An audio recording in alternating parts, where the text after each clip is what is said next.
Alright, hello gamers, welcome back to the show. I'm your charming self-proclaimed yet still humble host, Mukluk, and today is Guild Wars Tuesday. Did the intro change? Yeah, like many months ago. It did, many months ago. There was someone was abusing the copyright system on YouTube, and we were getting hit with automated DMCAs every single stream because they had music very similar to the free-to-use music that was in the old intro. So rather than deal with paperwork every single stream, we just changed it. And by we, I mean Noxxi helped me change it. Wow, I'm late. Yes. It kind of reminds me, yesterday my dad came over, and he was here briefly, and he looks into my office, and, you know, I've got the green screen wall behind me, and he's like, oh wow, did you paint that wall? And the thing was, like, yes, I did. Years ago, and he's seen it many times. And I was like, oh no, Dad's memory is starting to go. I was like, yeah. It's like we've had this discussion before. Morning late mug. Morning on time shark. What's up? Thanks Noxxi, thanks Noxxi indeed, yes.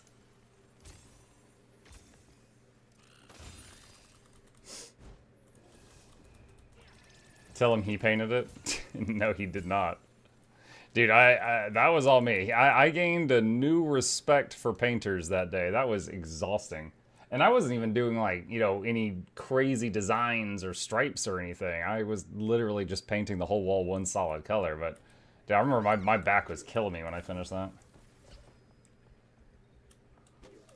You'll be like that when you get to his age and Gabe will comment how you forget things. Gabe already comments how I forget things.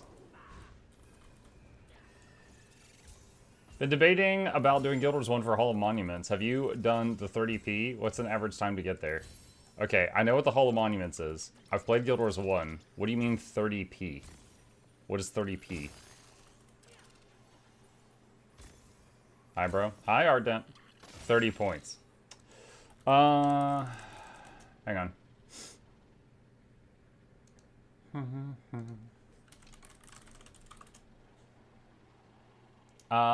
No. I have 15 out of 50. Apparently. So no, I did not get the 30. As far as how long does it take? I mean, it takes a while. It takes a bit. Like, I've done a few playthroughs of Guild Wars 1 and I got 15. You don't have Guam? No, I don't. Well, Guam is a whole separate thing, but no, I don't have that either. Nope. Now, you could do, like, a full playthrough of just the story of Guild Wars 1 and earn like 0 to 1. And if I trigger the reflux, then supposedly, you know, stomach acid comes up and hits my talkie bits again. And the other thing is caffeine apparently is bad on a sore throat. So there's 2 reasons I'm not supposed to drink it. Like this morning though, I woke up and I literally took like 2 gulps of water to take my like medication that the doctor has me taking. And then I was just like burping constantly for like the next 30 minutes. And I was like, dude, water is triggering this. This is insane. 2 more days till my next appointment. How's the throat feeling? Right this second, fine. But it always feels better in the morning after I've been asleep all night. Okay, let's see. Crowbar. Pop, pop. Alright.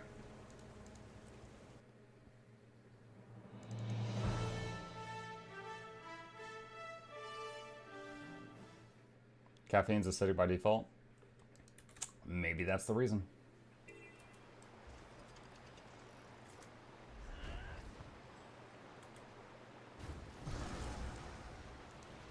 You should try whiskey. Pirates used to be known for their soothed throats. Yeah. Not a rough voice among them.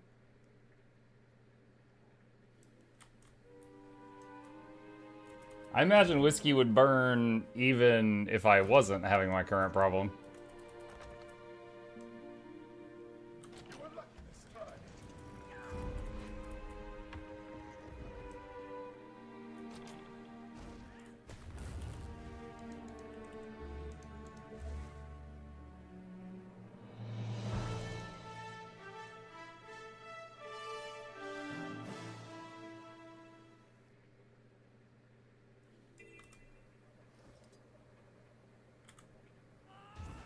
Ah, like stuttered. What? Dude, why is the bolt going down there when I'm aiming right there? Oh my god.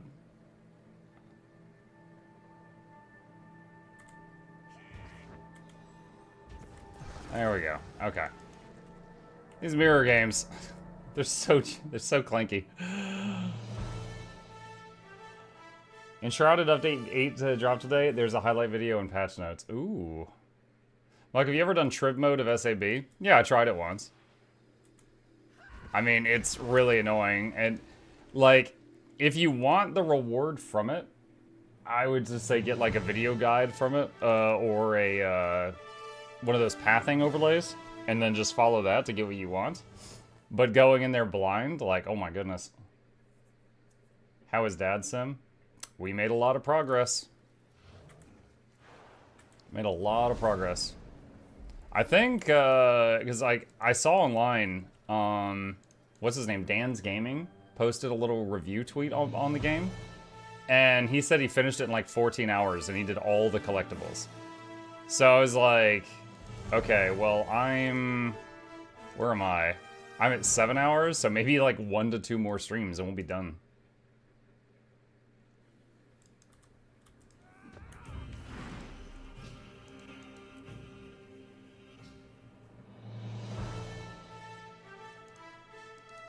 Amen. Hi, Heisen. Or Hizen, as the bot would say.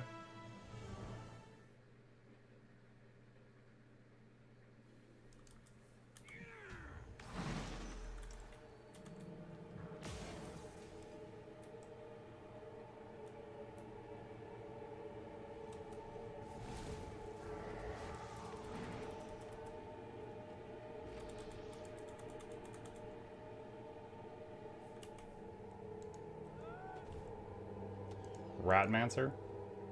That doesn't really fit into the conversation well. Did you ever end up doing Transformers stream? The Cybertron games? I have not streamed those yet, no. I played them pre-streamer. There's a handful of old games I'd love to do a streamed playthrough of. StarCraft 1 and 2 are pretty high on the list.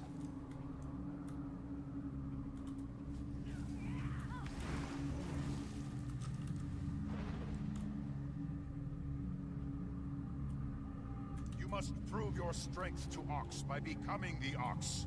I can transform you for a short time. Just came back from a trip and better start making a video. Okay. It says Pragmata's story with side quests will take you 14 to 15 hours. Well, that goes hand in hand with what I said a minute ago.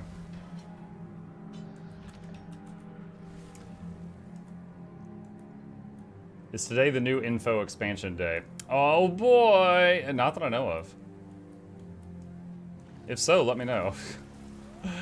But not that I know of.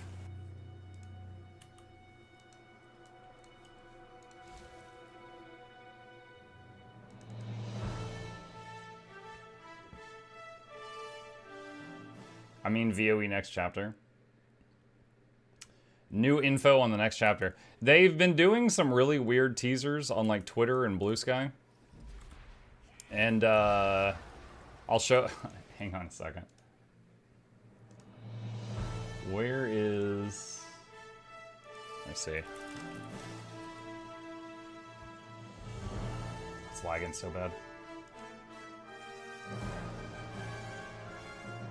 Okay, here we go.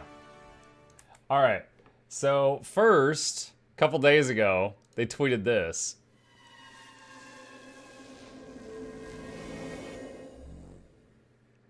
Alright, so it's just... It's the logo, but the words raids and wardrobe vanish from the logo.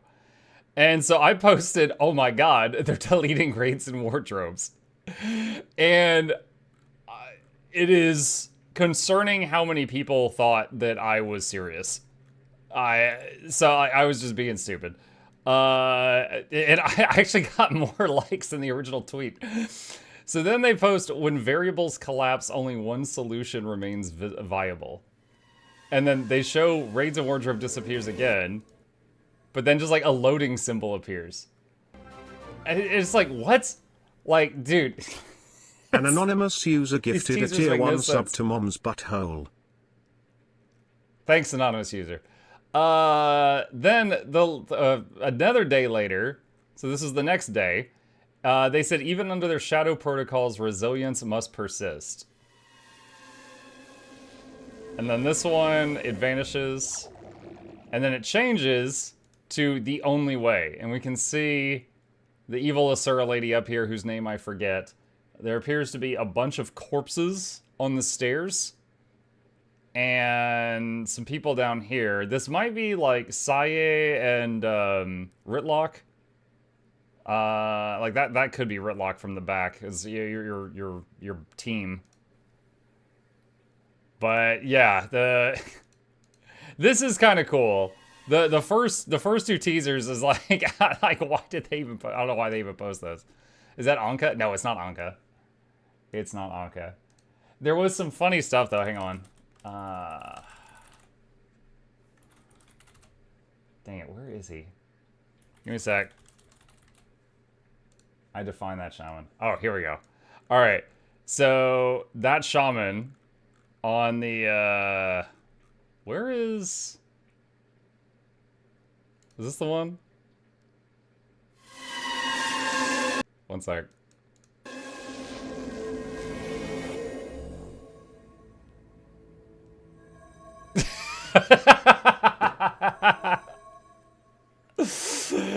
So he posted that, which was really funny. They just losing connection to the server. And then the next day he did that, which was also pretty funny. The only way. Yeah, weird. I was wondering weird when marketing this is continues. Weird marketing continues. What's up, Tommy?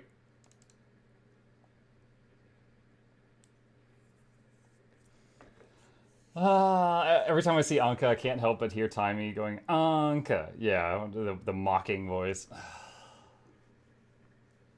Hey, Mike, how's your voice doing? Still mangled. I am learning to talk through the pain. Right this second, the pain's like 1 out of 10 because I just woke up and it's always better in the morning. Is there something going to happen today? Same thing we do every Tuesday, Pinky. Going to play some Guild Wars. ArenaNet marketing team has some strange ideas on how to market the game. I mean, they have their moments. Sometimes they sponsor me to make some videos. But sometimes they do weird tweets.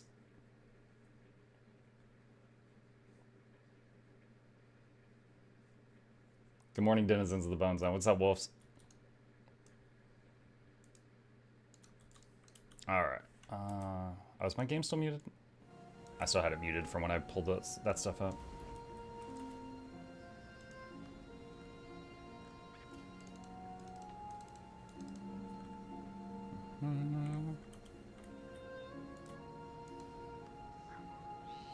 Can you raise your hands to do the war face? No, that would probably add weeks to my recovery time if I just screamed like that right now. I'm not going to do that. Already been dealing with this for 3 months. No, thank you.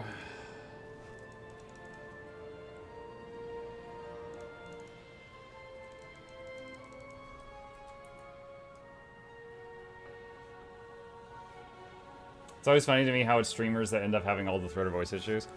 I mean, I've been streaming for daily for almost 8 years. And my issue started in December after I did an 18-hour stream. And I guess I overdid it. And then the next day I couldn't talk at all. And then like I basically took like a 4-day weekend kind of thing where I was hardly talking at all during that. And like it didn't recover. And then just on and on and on, many doctor visits later.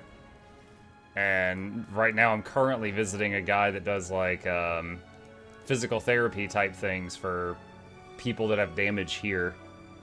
So he does have a lot of singers and voice actors and stuff in his clientele. Hope you recover soon. Me too. For example, the finale for the Craftlock series, I was sitting on that script for almost a month because I could not record it. Like, I could not do the voice. Is there a good light armor build that uses Vipers so I don't have to change all this Yisits into something else? That is extremely vague. What class? Like, yes, The answer is yes. There you go. Let's see. Yeah, I'll get amalgamated.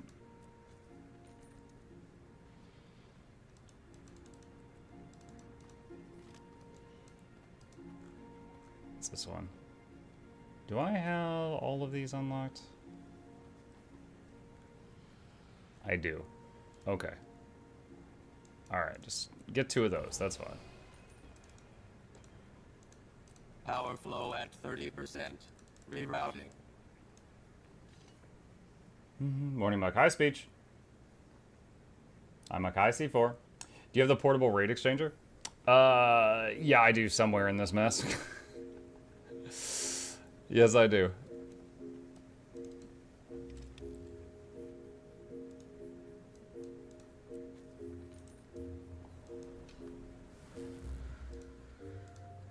$69 silver. Nice.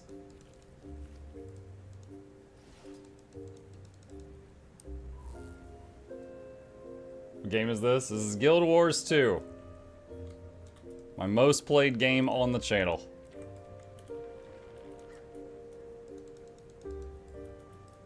Let's see. Sometimes I dream about hacking Muck's account, reorganizing his bags, and just leaving.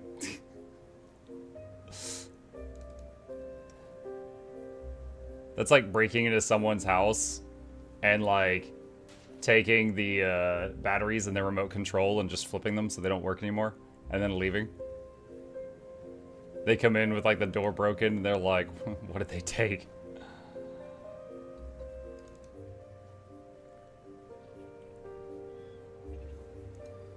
I guess any class that uses light armor, since you can move armors around at the same weight.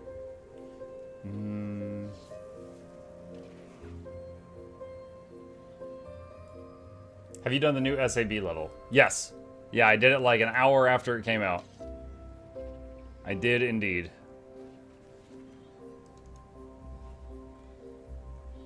Let's see, probably say that unless I need one of the relics. Chromatic stuff. What sells the most for this? The Windshark gifted a tier 1 sub to Lord_Hisen. They have given Hisen? 170 gift subs in the channel. Let's see. Wait, are these bind on account? Oh, they are bind on account. The box sells, though.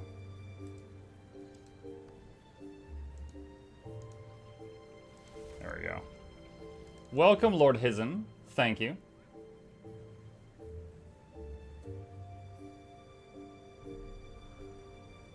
What's your opinion on Guild Wars 3 being developed in Unreal Engine 5? My opinion is that it is possible that it is happening, but if it is happening, I would imagine we have a very long time to wait. To give you an example, after Silksong was announced, we had to wait like 5 or 6 years. After Guild Wars 2 was announced, we had to wait many years. So even if they are working on that, and they announce it tomorrow, we probably have multiple years to wait before it's out. That's my thoughts on it. Like, we know they're working on something. Could be Guild Wars 3, I don't know. Could be another Guild Wars 2 expansion. Could be teamfight tactics for your cell phone. It could be anything. But I would just say, like, even if it is Guild Wars 3, which everybody talks about, we're not seeing it anytime soon. That's my thoughts.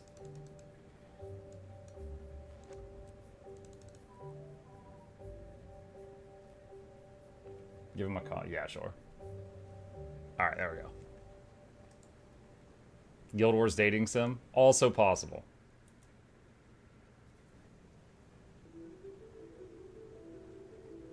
What's going on, chat? What's up, Daily? I'm new to the game. Welcome to Tyria.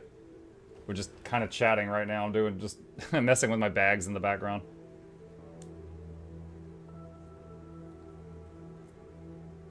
Guild Wars visual novels. Oh gosh.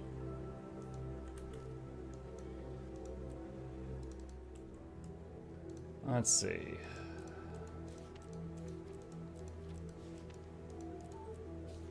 Donation. Thank you for the content. Like, donate this for the next giveaway. Oh! Thank you.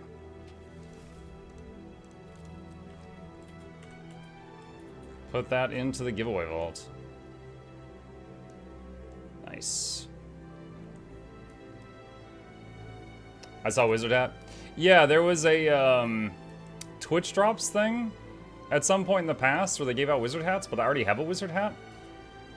So I just left it in the mailbox because it amuses me for 7 months. My second Wizard's Hat. For emergencies. Let's see. I guess I could just salvage this Coral Heart stuff. I've got the skins unlocked.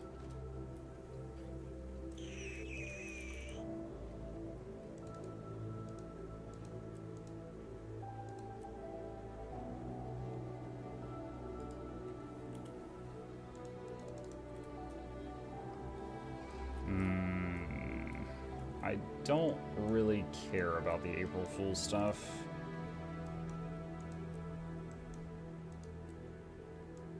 Get rid of all that. Alright, Eternal Ice is overflowing.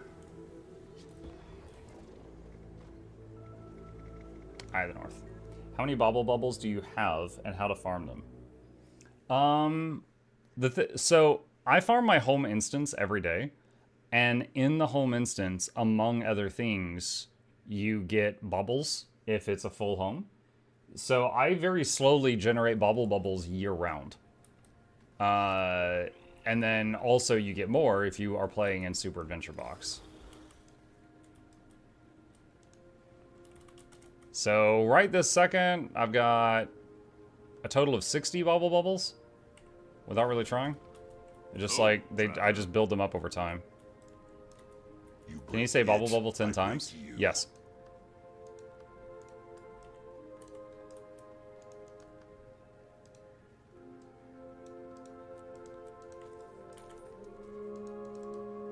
Okay. That takes care of the Eternal Ice problem.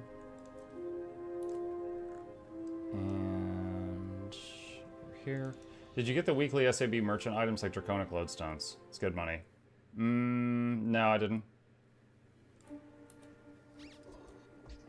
Is Legendary Insight from Quick Play a random drop? No, it is not a random drop. When they made strikes become raid encounters a short time ago, they added Legendary Insights to them, which makes it faster now to get Legendary Armor from raids and raid encounters.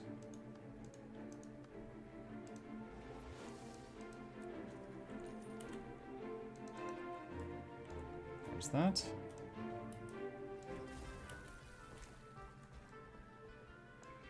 Light shield. Break that. Power flow at 30%. Rerouting. Okay. 10 quick plays a week can drop you like 6 LI. Yeah, there's a repeatable achievement in the achievements panel that will get you LI for doing quick play raids. Love how you went to Lion's Arch and not Red Assume where the event takes place.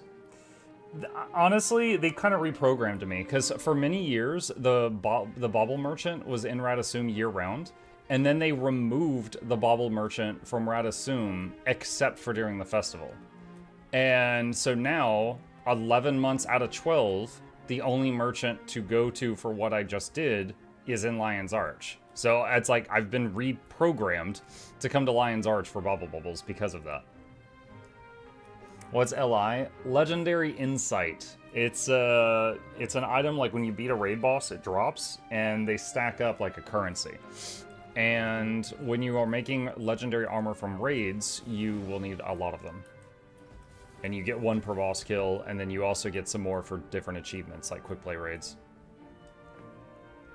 What's up, Muck? Hi, Black. Do you ever convert Eternal Ice to Tyrian defense seals?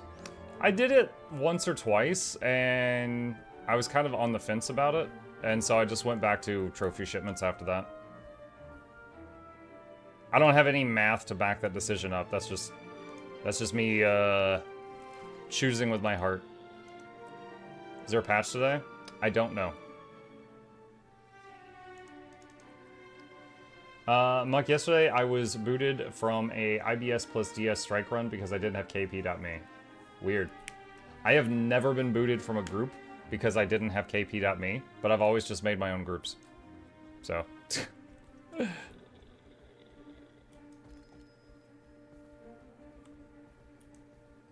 What is LI? FOMO currency to make you do raids weekly.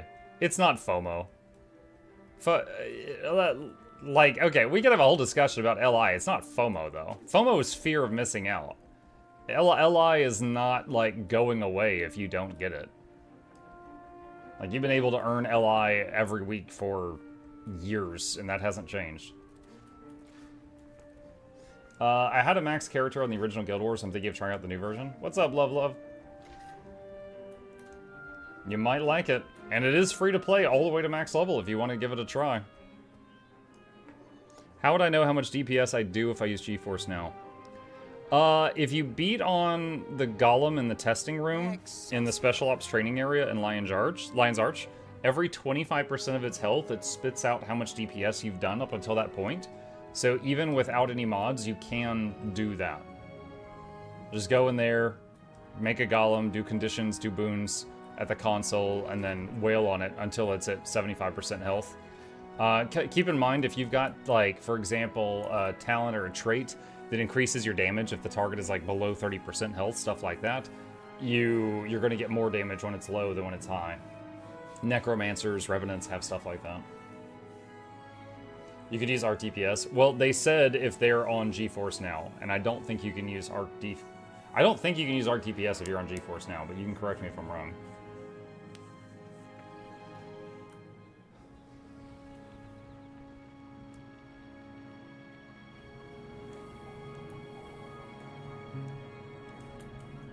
Let's see. I think I'm in the mood to play one of my other people.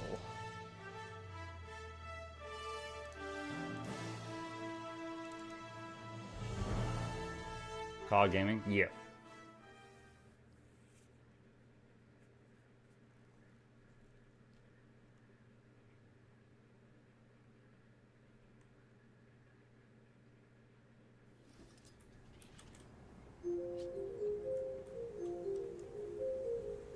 Haven't played this guy since before the nerfs. This was the Zealot build. It was like part damage, part healing. Let's see.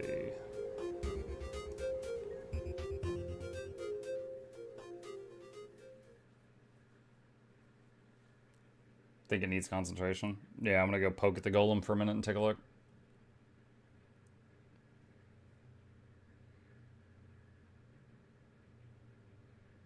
If you were to play Skyrim using a cloud gaming service, could you technically tell Nazim that you do in fact go to the cloud district? That's so stupid. I love it. I didn't realize the DPS is not something you see in base game without add-ons. I mean, you can. I just told you a way. But you're not going to see it like everywhere you go.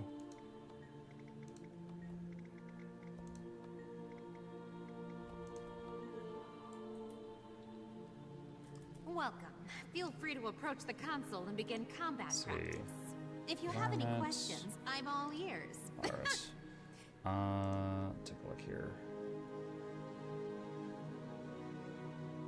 Okay, this is quick. So, adjust self. Add alacrity.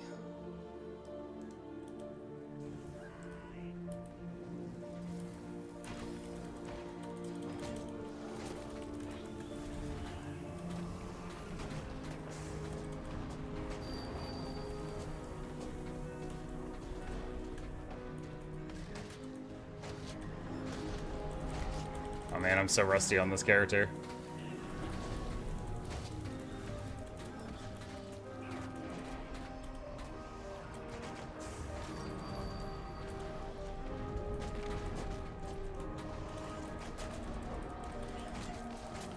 Okay, there we go. Now I got the boons up.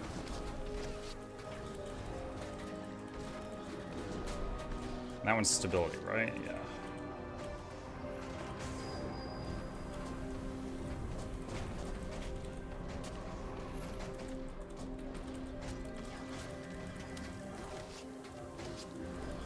Alright, so we got Fury, Swift, Vigor, Regen, Prot, 25 Might.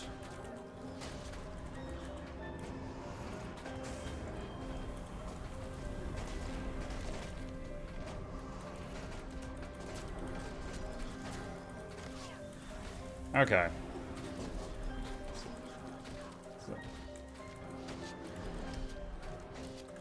And I'm doing like 10k DPS right now, and we do not have 25 vuln on the thing. Okay. Alright, yeah, it doesn't seem like I need to change much here. So I was keeping up the essential boons, I was healing through a moderate damage field, I was doing 10k DPS without, like enough vuln on the target. So, yeah, seems like this still works.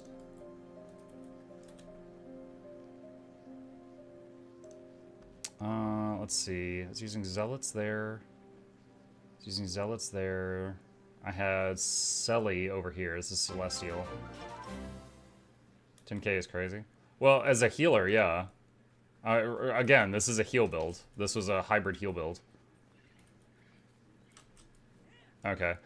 Just to show, hang on just a second, to the person we were talking about. So down here in the bottom left, see? DPS 11k, damage 800k, times 72. Like, this is something you can get in the game without any add-ons, so that does work on GeForce Now. But it's like, and every 25%, I believe, of the golem's health, they just message you what your damage was until that point. So you can still come in here and do testing, but if you want, like, to constantly know your damage all the time, that would require an add-on. I'm off, guys. See you, Rue. Boxin, thank you for the prime, dude. Really appreciate that. Thank you, thank you. Morning Muck, how would you rank 1 through 3 heal Scourge, heal Druid, and heal Rev? It depends on the situation. Let me give you an example. Heal Druid has, of those 3, the highest ability to revive people off the ground. If you are with a party of brand new people and they're making mistakes a lot, the heal Druid can keep you from wiping and keep it going, right? The Necromancer has a good amount of revives. The Revenant has none, other than walk up and press the F key. So if you're with a new group, the Revenant is going to seem like the worst one, right? But if you are with an experienced group, and they, like, you know, they know the basics, then all 3 of them are going to be solid. And then it's going to be, you know, we can just remove revives from the conversation. So, yeah, they've all got good boon coverage. They've all got good healing. The Revenant has access to the big, like, permanent projectile block bubble for certain fights where you need that.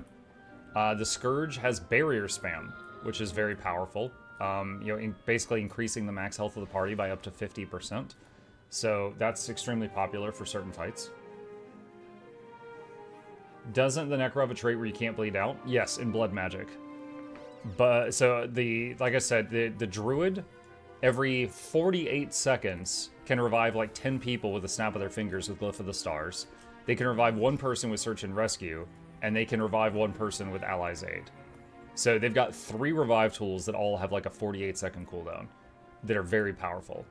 The Necro, if you're using Blood Magic, you could do Bloodwell, and that will do some revive pulses, but it will not revive people on its own. The You Don't Bleed Out thing is quite good as well. And then if you bring it, you've also got access to Signet of Undeath, which is revive 1 guy really far away. But you don't really have to. Again, the You Don't Bleed Out thing is quite strong. But the Revenant has no revival tools at all. It's kind of like Mechanist. I love playing Mechanist, but it doesn't have any revival tools either. I seem to recall someone saying that Druid, Scourge and Firebrand were the supports to pick to keep the very worst bougies alive.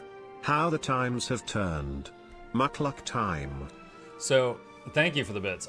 Scourge, for many, many years, was the absolute best set of training wheels for newbies, because it could revive players every 5 to 6 seconds. That feature got removed from them.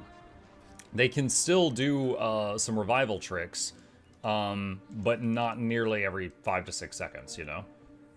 But it had 0 boons. That is true. That is true. It had, like, no boons. So now it's like a proper healer, but it doesn't have the revive the raid every 5 seconds thing. So, it got changed. Honestly, I, for one, am sad to see that change, because it was unique.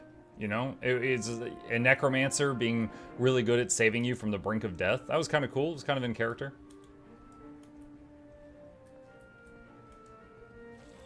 Guardian will always be the main character. Yeah. Guardian does have some revival tools. Guardian's a very skill-capped class. Like, it has the lowest health of, like, any character in the game almost. Or it might be tied for lowest health. But it has, like, the highest amount of active defenses. Like, press this button, block the next hit type of thing. So you really need to be on top of what's going on. And then your group will feel like it's, like, just everything is so easy. But if you don't really know what you're doing as a Guardian, it's going to be a lot worse than if you don't know what you're doing as a Scourge. Like a Scourge, if you don't know what you're doing, but you're just slamming the buttons to put up barrier every couple seconds, just you're hitting buttons when they light up, it's still a very solid experience. With a Guardian, if you're just hitting keys every time they light up, it's not going to feel as smooth. But yeah, respect to the Firebrand mains that know their class, because they've got a lot of buttons.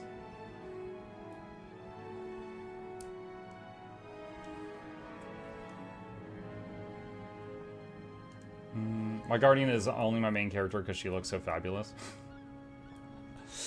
My Ranger is my main character because he summons animal Fuents, and I like Fuents. Okay. Let's see, what's going on right now? Hammerheart Rumble. Oh, I'll probably miss Hammerheart Rumble. Tarir is starting soon?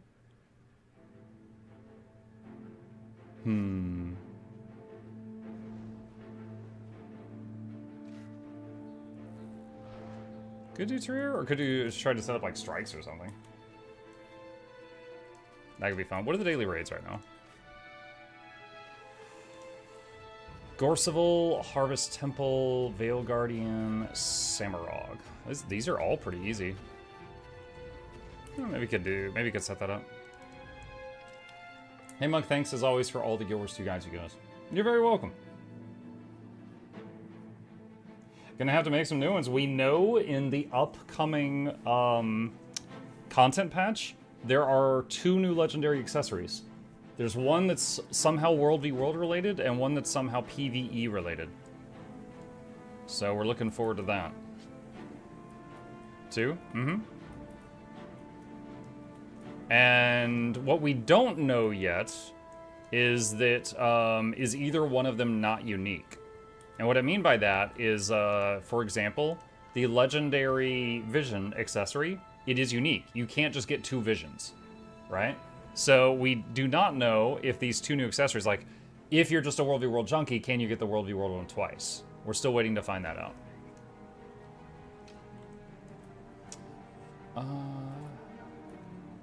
I'm more interested if it's going to be tied to an expansion, or can anyone get them? We do not know. I would guess it's tied to the expansion, because they want to give you a reason to want to buy the product, right?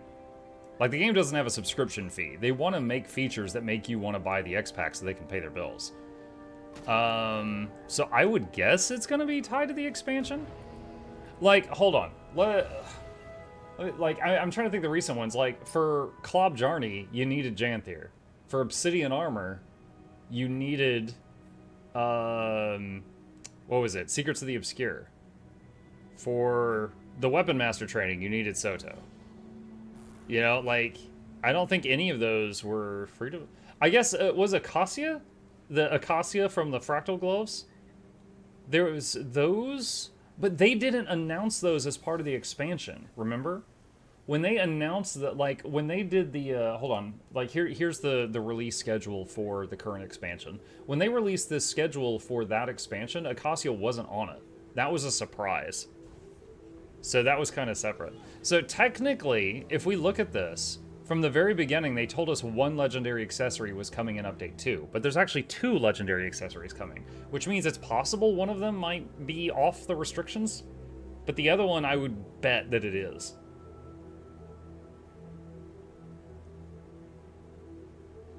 The thing is, if you've got a PvE accessory, it's probably going to involve the new zone, right? Like, hang on, let me move this over here. Okay, so we've got Castora over here, right? So I don't know where the new zone's going to be. Somewhere over here, I'm sure. So I'm guessing, like, the new zone, let's pretend it's right here. You're going to need to go there to get a currency for the new accessory. So I think the conversation would be the World v World one is that base game. You know, and then it doesn't require the expansion. So that would be a solid question in my eyes.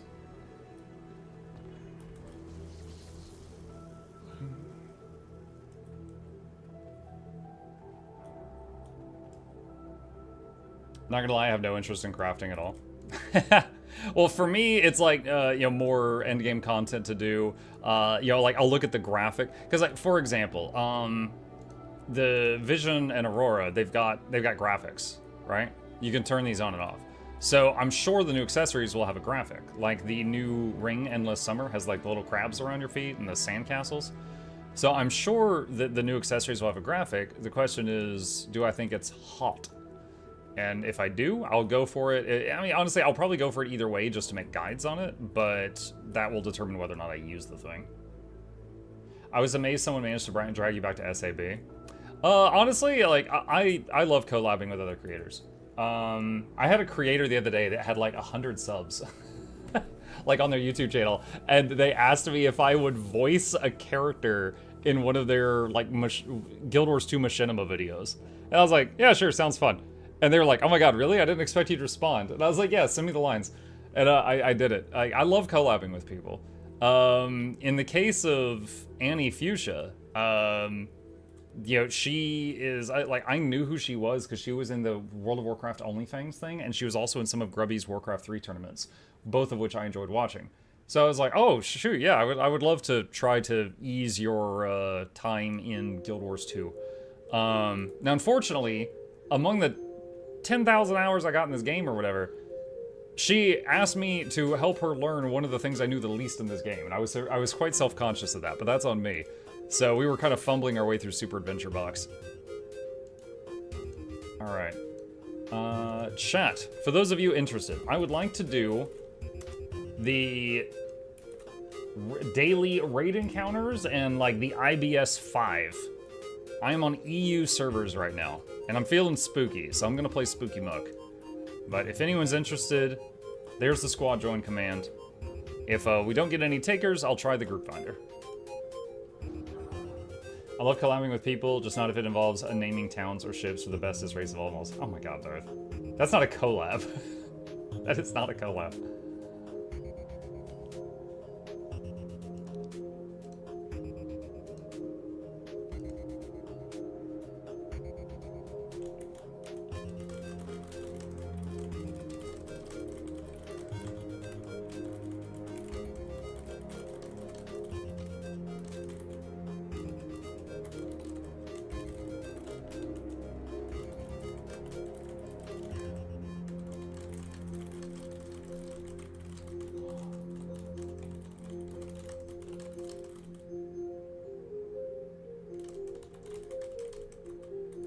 Well, I'm responding to a DM.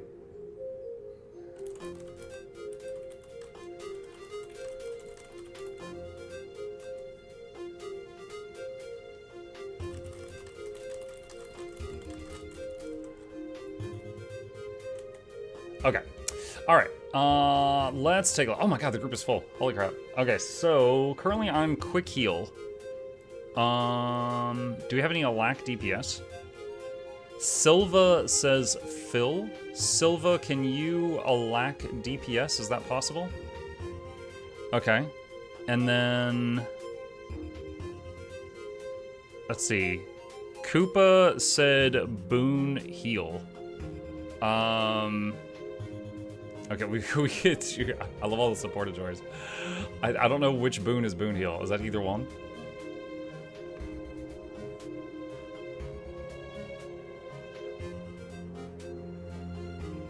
Either is fine. Okay.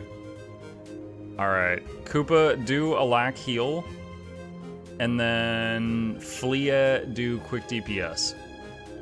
Okay. Alright. Hopefully Hey, some look, people it's have the some Tree of backup Birds. builds. There's How like are 4 you? people that only said that they could support, so we'll see what happens. Alright, so currently everyone in group 1 would be pure DPS. Alright, let's start at the easiest stuff and work our way up.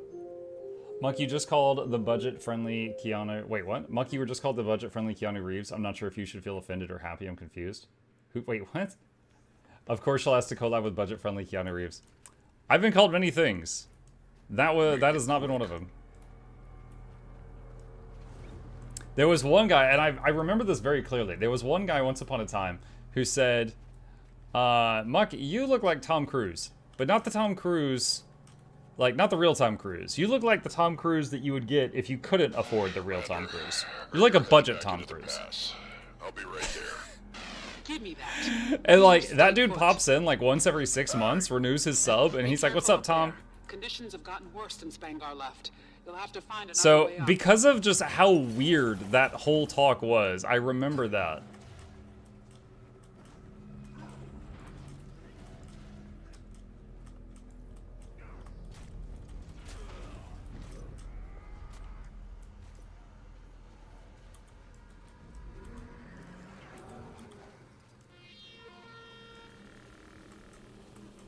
And I've had quite a few people, dude, ever since I was like 14, tell me I look like Jim Carrey from time to time. But Keanu Reeves is new. I don't think I look like him. Watch yourself out there, Commander. But he is a very kind guy, so I'll take the comparison. Hey Mike, I've been playing GW2 since January. Been subbed to you for almost a month, and just wanted to say thanks for all the guides that build videos. They have helped immensely. Oh, you're very welcome. Thank you for watching my stuff. Keeps me in business. You heard it too, Cree. I should be there. You're being a distraction. Oh, thank you for the ascended food. Appreciate it.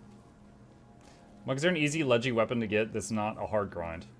The easiest... Okay, if you have Janthier Wilds, the easiest legendary weapon to acquire, and for, in my opinion, is the Clobjorn legendary spear in Janthier. It is, one sec. It basically is just like play Janthier stuff for a few weeks. It's the only leggy that I've ever made more than one of.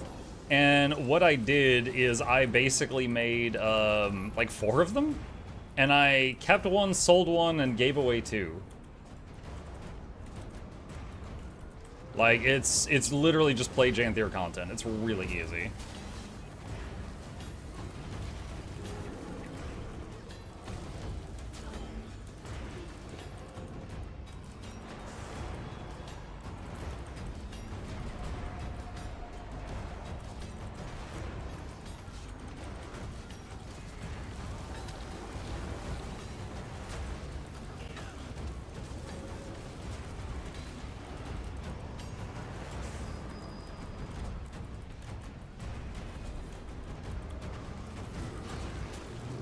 Nice.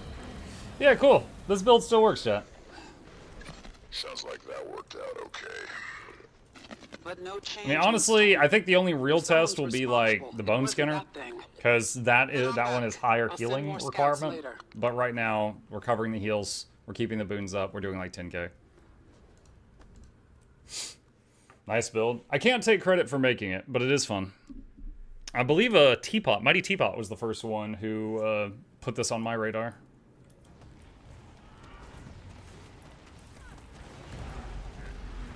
Also, for Necromancer, Staff is my favorite weapon, and for just my own enjoyment, I like that this build can just camp Staff like the whole time. Today I learned you can access raids from Mistlock. When did this happen? I'm offended.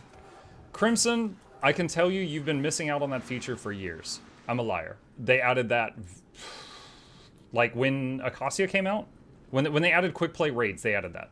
So, pretty recent. Like, how often do you change your transmog? The hat, never. The clothes under the hat, occasionally. Like at this point, I'm so associated with the hat, and I just keep it. All will be preserved, dreamer.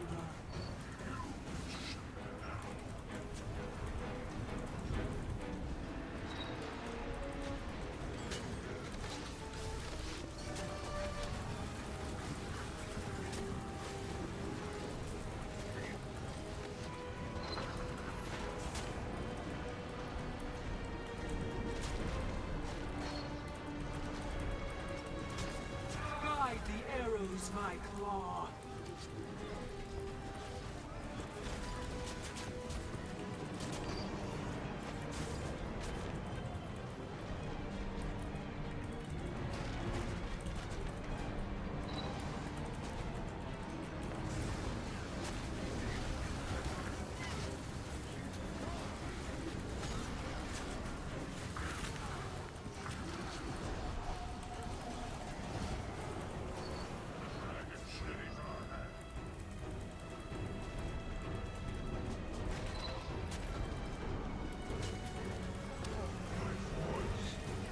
dream together.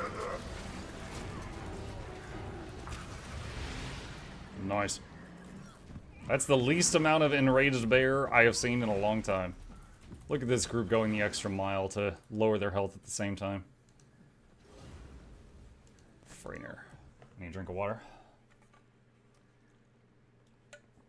Without the hat and shoulder skin, you look, you know what? Like a goblin. I know. The thing is, though, especially ever since, like, this guy and the plushie thing, it's just like, oh, it's like basically the wizard hat is on brand for me, you know? So, usually keep that on my characters.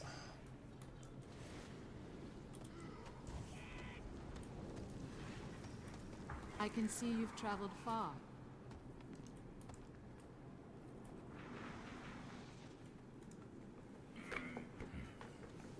Speaking of, someone just said to put it on.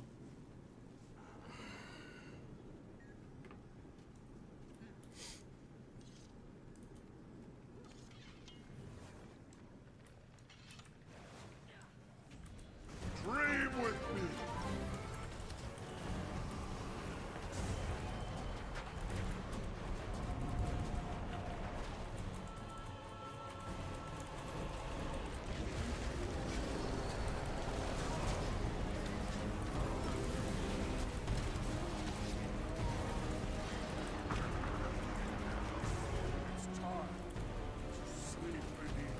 It's time to do.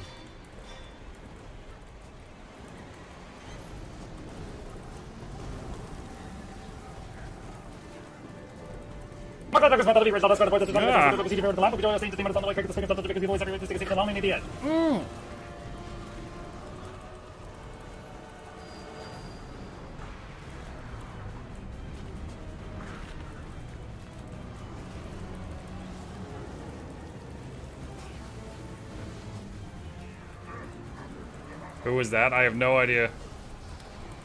Never met that guy.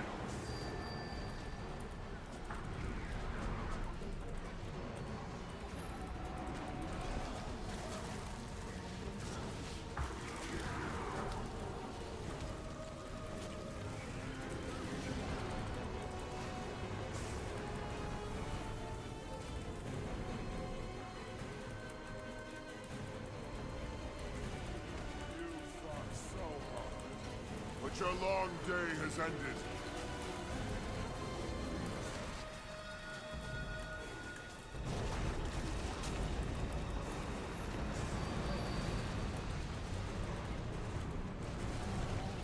Nice.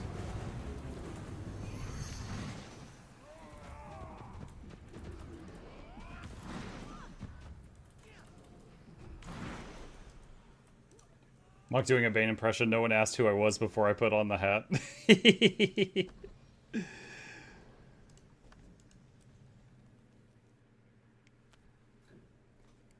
Is this Necro Day or is Muck trying a new build? Not trying a new build. I was just feeling like mixing it up a bit. I will say this is my first time playing the Ritualist ever since they nerfed it a bit. So I was kind of curious if I needed to change the build at all. And the answer is no. The build I was playing still works. It's, you know, it's probably the numbers are lower than it was before, which is to be expected. But no, I don't seem to need to change anything. How's your throat been feeling? It depends on when you ask me. Like, in the mornings, like after a full night's sleep, it feels at its best, like the pain's back down to like a 1 out of 10. In the evenings, if I've been talking all day or recording videos, it goes back up to like a 7 out of 10.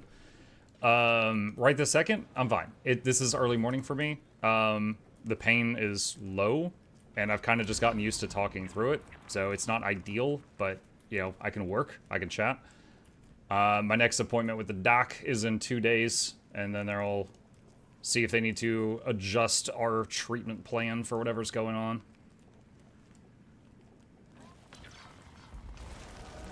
Oh my goodness. Right, that guy. Dude, he came out of that ice like the Kool-Aid man. Oh yeah. There's a rock to that dude.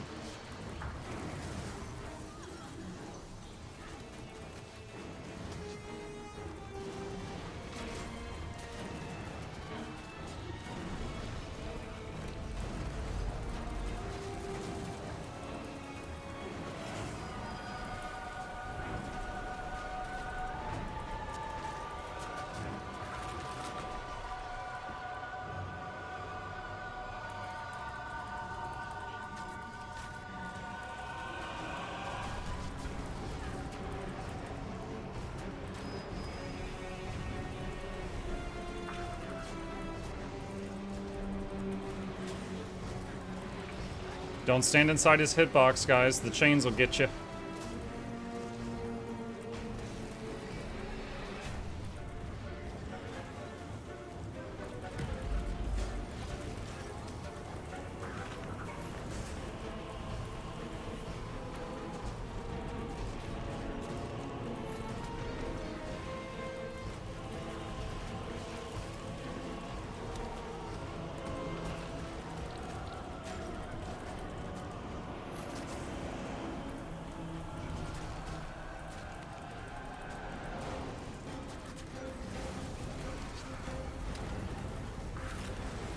Someone's in the hitbox. I fear for you.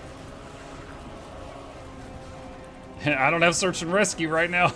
If you really want to die, I can't stop you.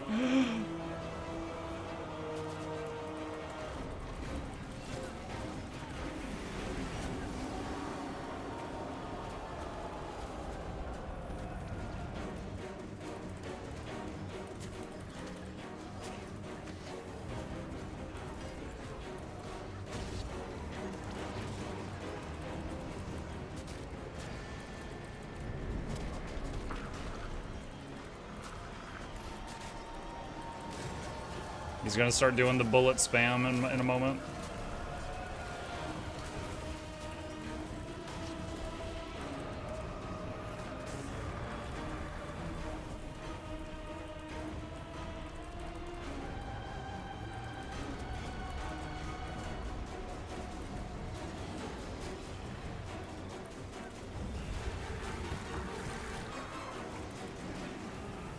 Not too bad.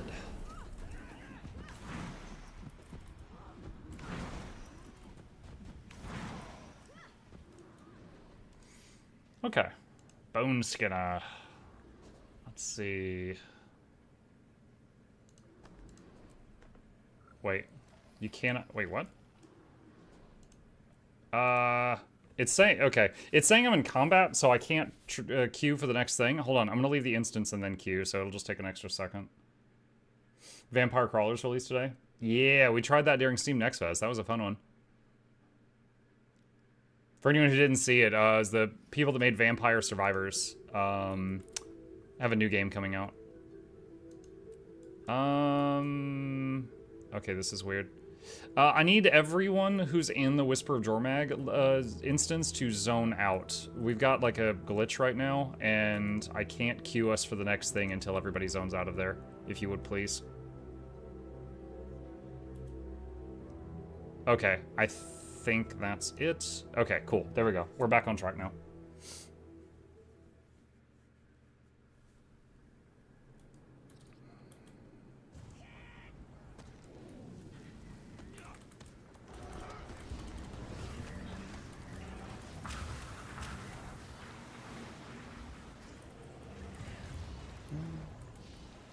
Sent you something on Steam. I know this is something you'll enjoy. You liked it during Next Fest.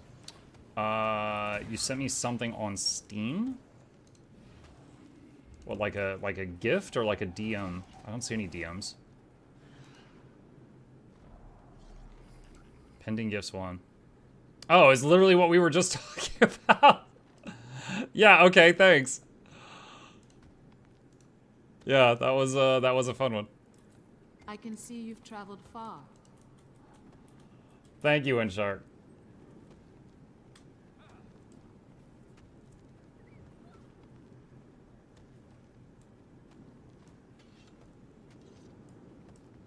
Now you're obligated to play it. I'm happy to play it. It was fun during Next Fest. We could maybe I think Pragmata in like another day or two we'll be done with. We could do Vampire Crawlers for a little bit after that.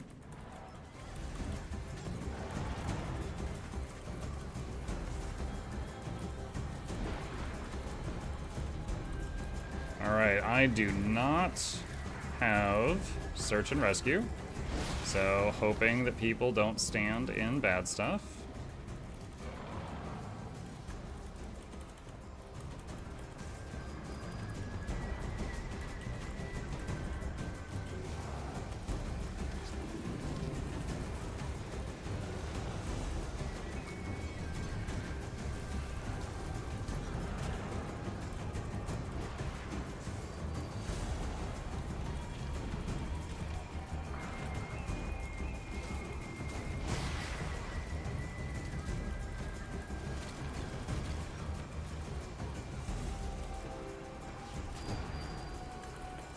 Oh, man.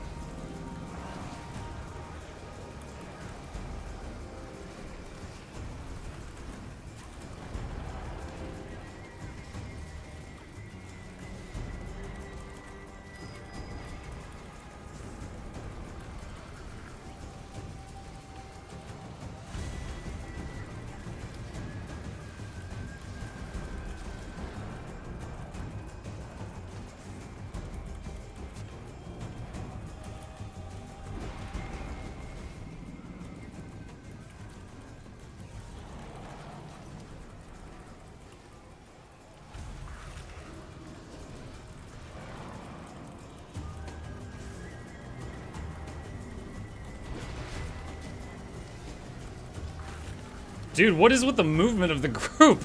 We have one guy that keeps moving way ahead of the others and like dropping puddles in front of us.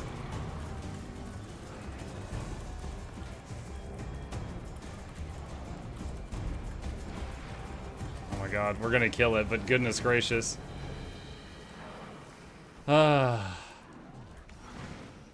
Slap on the wrist for whoever that was. I'm not gonna go look through the VOD and see who it was, but there was constantly like we'd have to move and then there'd be another puddle on us and we'd have to move a second time, like every time. Okay. Alright. Raid bounties. Gorseval, Harvest Temple, Veil Guardian, and Sammy. Let's see. I think Gorseval or Sammy are probably easiest. Knock one of those out first. Let's see.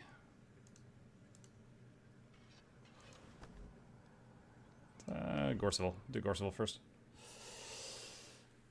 Let's see. I would recommend doing the post-game stuff for Pragmata. It's not as long as it sounds like it would be. It's got some cool stuff.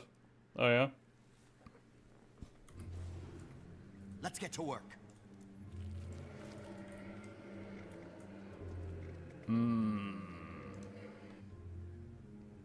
What's the easiest way for someone to get into raiding? Do exclamation raiding in my chat, and a whole list of videos will come up. The first one will teach you all the basics, and then there's like a video for every boss. Bookmark that page, and anytime you want to go do a boss, just watch the video first. Easy peasy.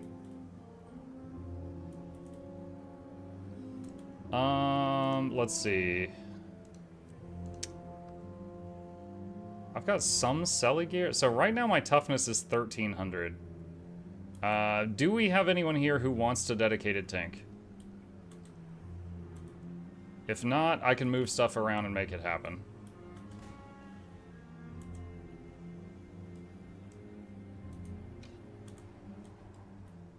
Okay.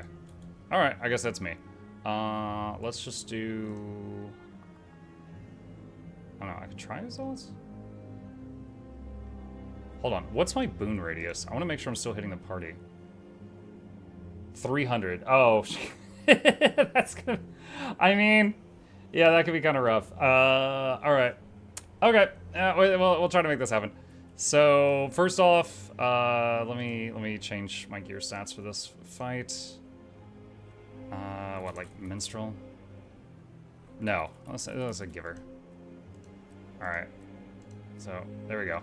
Okay, so I have got 1700 toughness now. I can tank the boss. I'll face him away from you guys. If you're in group one, my group, be really close to his butt so I could try to hit you with boons. When it's time to split and kill the ghosts, I don't believe we have Entangle. Oh wait, we have Lexi. So Lexi, you could bring Entangle for this if you want. So let's have group 2, we'll go to Heart and then go clockwise.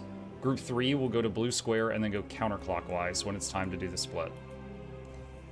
Alright.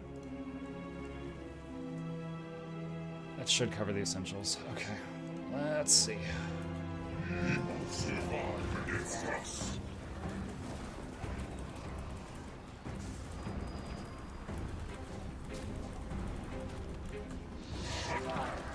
Okay, this is the part where we stall for a little bit and then we interrupt him. Move out of the black goo if you're standing in it. It really freaking hurts.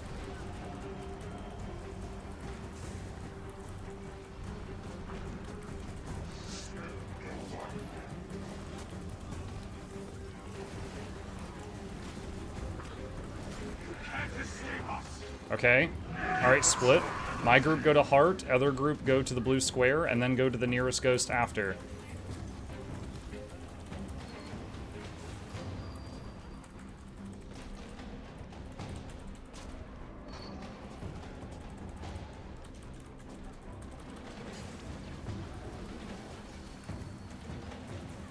Very well done. Okay. Get back to your spots. Don't be in front of him. Get behind the booty. Chase the booty.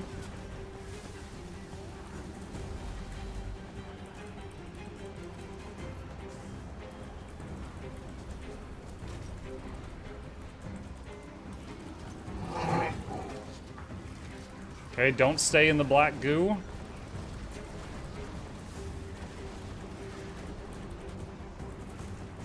If you touch the blue ball, reminder that you have to kill it and pick up the gold balls because you get a permanent damage debuff.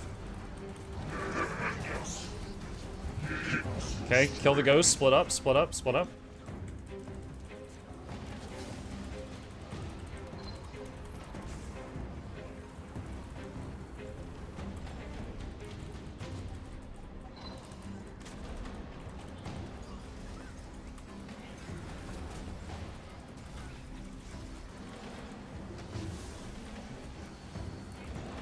Okay, chase the booty, get behind him.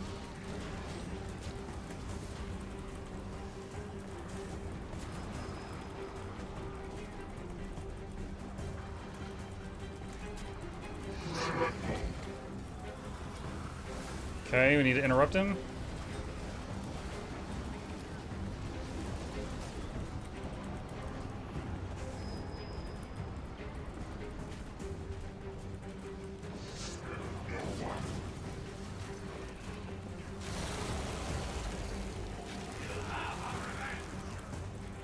He's almost dead. Just keep burning. Just keep burning.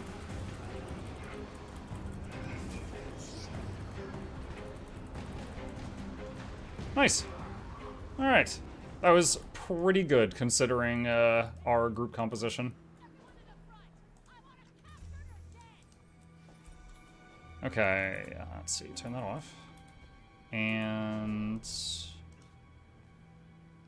do Samurog next.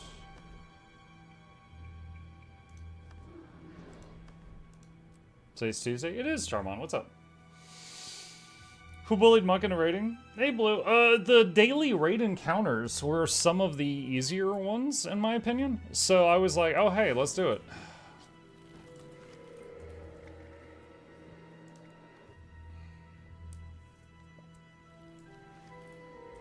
Oh, that's right. Do we have a thief? If we don't have a thief, we have to dig through the rubble for the key.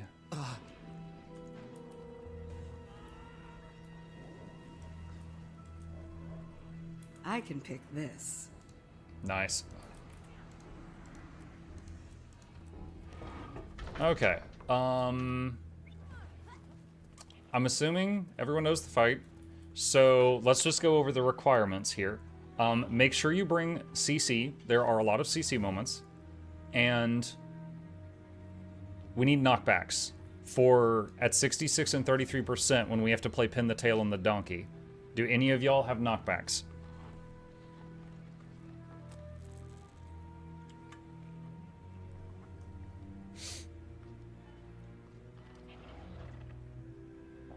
So Wylan has 1. More would be nice.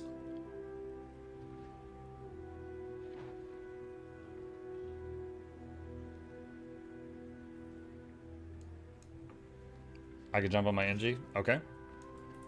Yeah, NG, if they bring the, what is it, the battering ram belt buckle, that's like 2 knockbacks in 1 skill. Longbow Rangers, yeah. Ranger can bring a longbow. It's a big damage loss, but yeah, that does provide some. Muck can fear them. Yeah. The thing with the fear is if they're immobilized when you do it, then they don't go anywhere, so it's really easy for that to get messed up. But yes, it is something I can try to do. Rifle 4 and NG. Mm-hmm. On Druid, Glyph of the Tides is a knockback.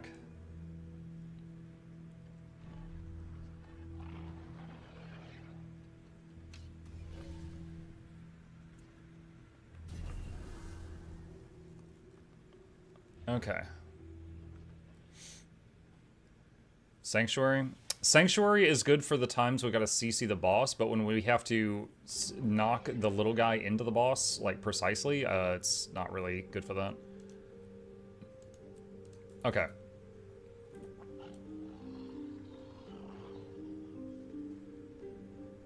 Ready check. If it shows all green, then we charge in. Okay.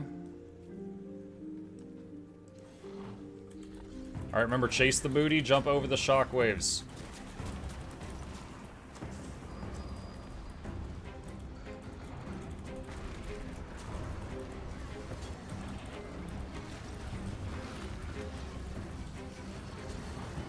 CC.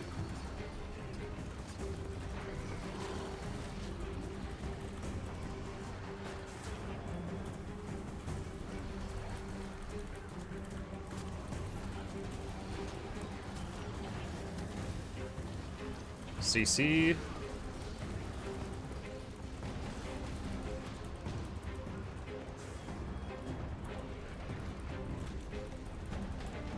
Shockwave coming.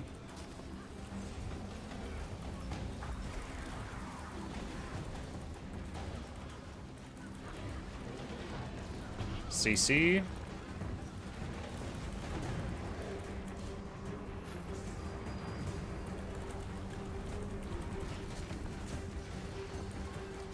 Alright, get out of his way. Shoot spears for a moment. Alright, the skinny guy that spawns, we need to knock him into the boss, and then the big guy will be hurtable. Control myself.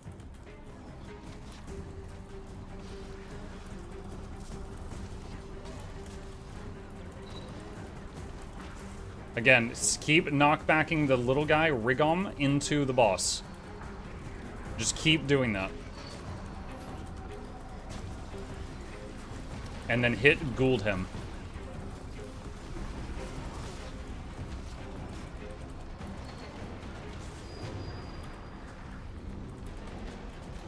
Okay, you can stop doing the knockbacks. Now we can kill Rigom and hit spears until the boss comes back out. Move to the middle of the room so that the boss is not near the edge. You should know about the edge.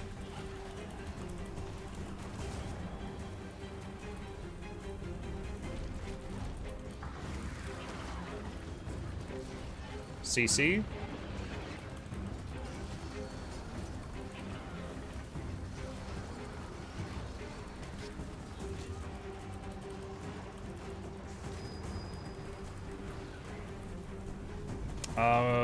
Friend's mechanic went poorly. Please revive that person.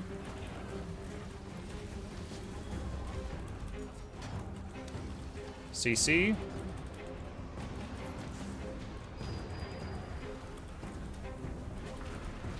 Friend's mechanic. Combine those two circles.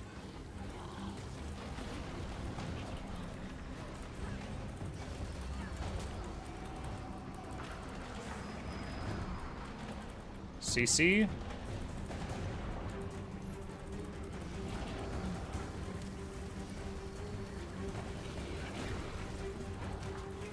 Friend's mechanic.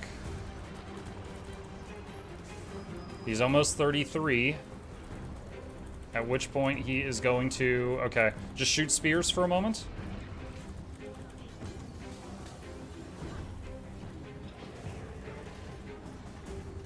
Alright, and Rigom has to be knocked into the boss again. If he's chasing you, run him close to the boss.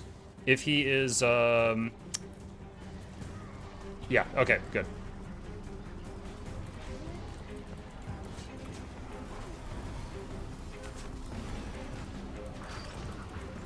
If Gouldhem is on you, just try to hold still so that we can beat on him.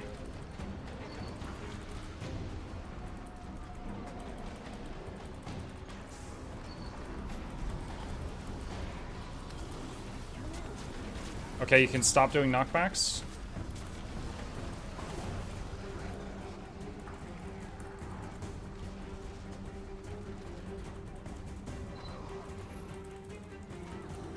Okay, pull him to the middle of the room again. And then we finish him off.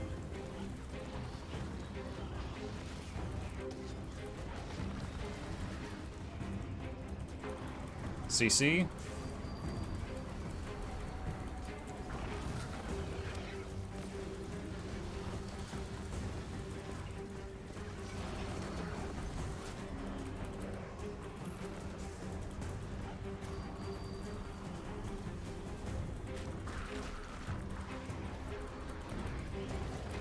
CC.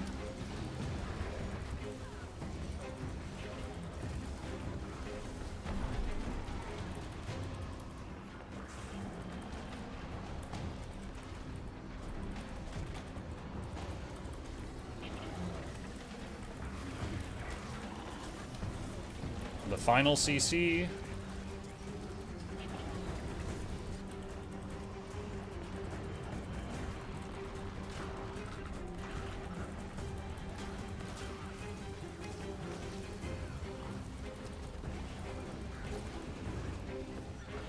Very nice. That went quite well. Good job. Alright, so reminder to switch your hotbars back if you brought any unusual skills. And let's see. Oh, skip the cinematic. The Eye of Janthier that they forgot to put in Janthier. Veil Guardian and Harvest Temple. I think Harvest Temple's probably easier, and then we'll do Veil Guardian after. Let's see, where is... There it is. Nice to see the final CC actually happen. Yeah, as a healer main, I'm like a leave no man behind kind of mindset. I hate when someone just like /GG's at 10%. Go on without me. It's like, dude, that was so extra. You didn't have to do that. I'll confess I've never done HT. So HT has 11 phases, but in any given phase, there's only like 1 or 2 things going on at a time. I'll try to narrate what's happening for you. It's not that bad.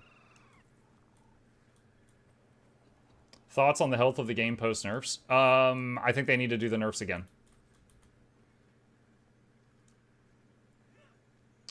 Okay, ready check, and then I'll start narrating.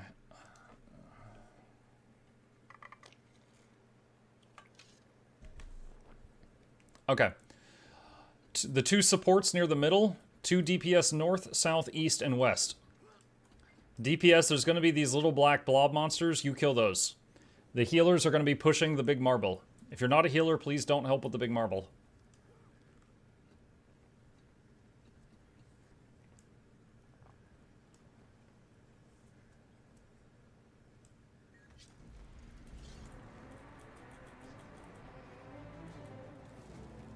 The cycle ends. We are truly awake. We must cleanse that corrupted magic. Push it into the prismatic rift.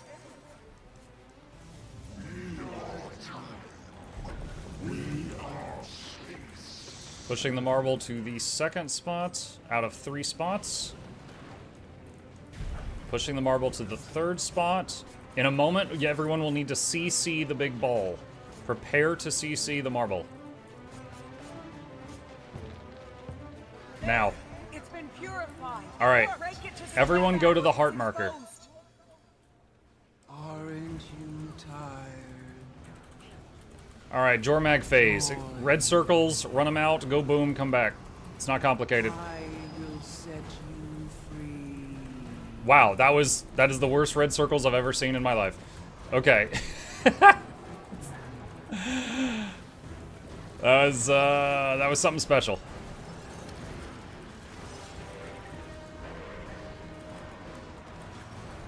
Split up, go boom. Oh, we don't. Oh, God.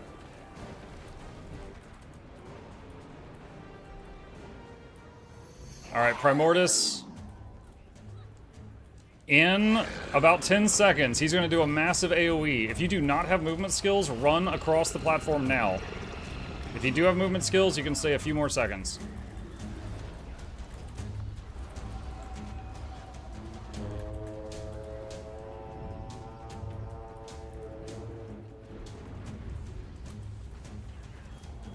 Okay, go to the heart marker. Like right there is a little safe spot. You can melee and you barely have to move to avoid the chomps.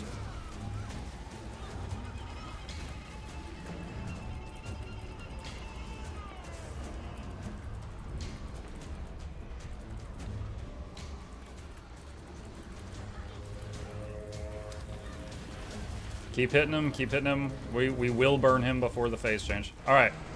Next thing. Get over here by the blue square, kill the scorpions, the devourers. Kill those first. And there's gonna be laser beams that are gonna come past us in a moment. Just stay here. Kill all the devourers. Alright. We're moving, we're moving. Green arrow marker. Come to the green arrow marker.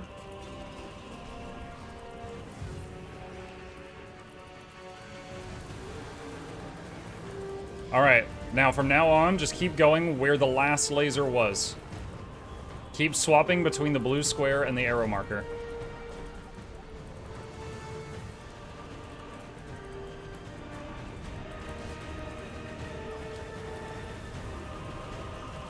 Moving.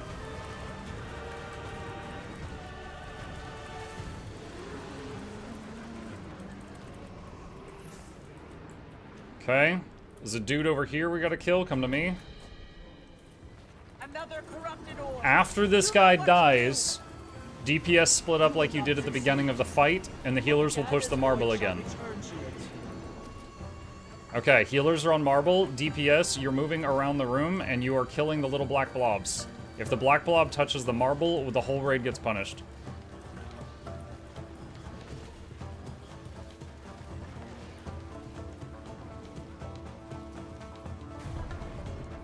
Alright, the orb going for the next few seconds, the orb is going to drop Mountain Dew puddles on the ground. They will kill you almost instantly. Do not touch the death juice. I literally cannot revive you through it.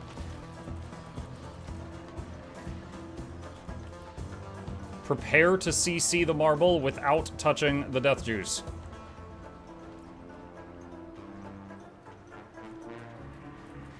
Now. Run around the death juice. Okay. When we get red circles and we have to split up, he is going to do 3 shockwaves you have to jump over.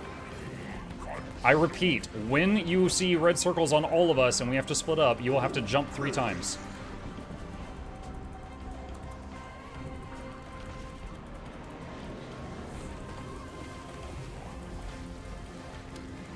Alright, this is it.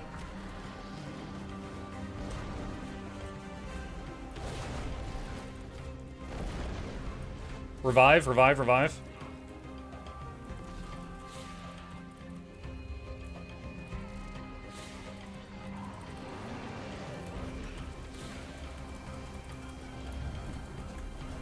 Split up and jump.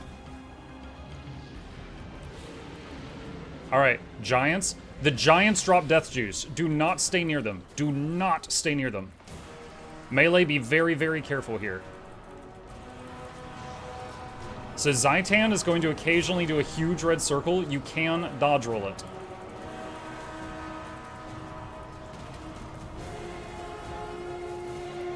Revive if you're able to. Dodge this, dodge this.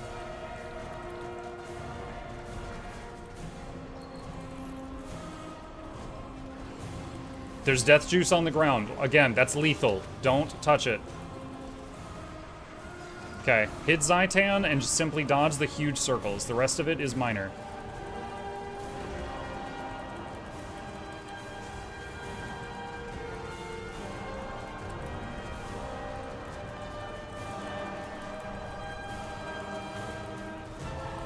Dodging. Split up for a moment.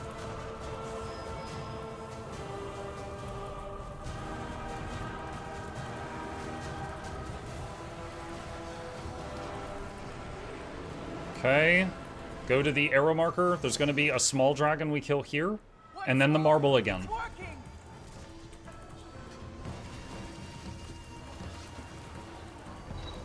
DPS, you're going to do just what you did at the beginning of the fight again. Alright, healers, get ready to push. DPS, go to the north, south, east, west. And just keep the black blobs away from the marble.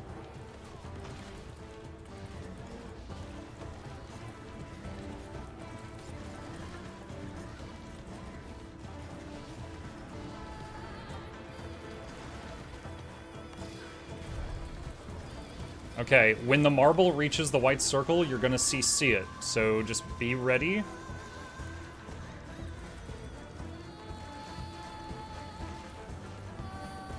CC. Okay. Alright, back to the boss. Heart marker-ish.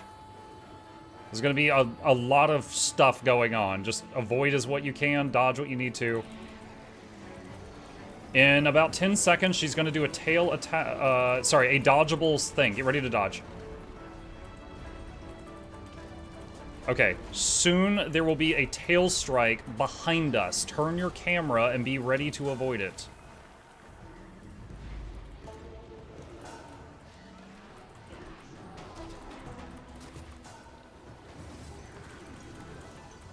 Here comes the tail hit. Turn your camera, watch behind you.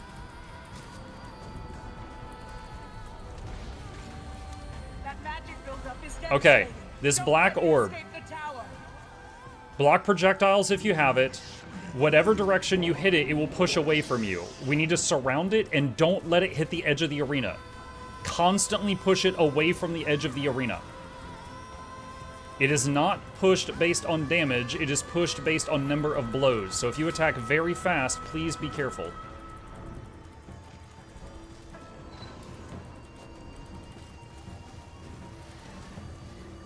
If it's moving away from you, stop hitting it.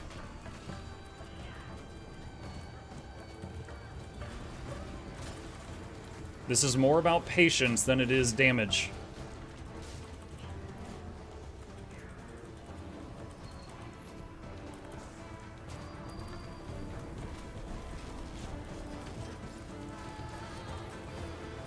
After it is down, see if anyone needs revives. You guys are doing really good so far.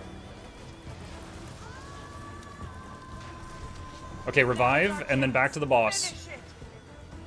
Final phase, we just gotta get her to 0, and don't get trucked by the other stuff.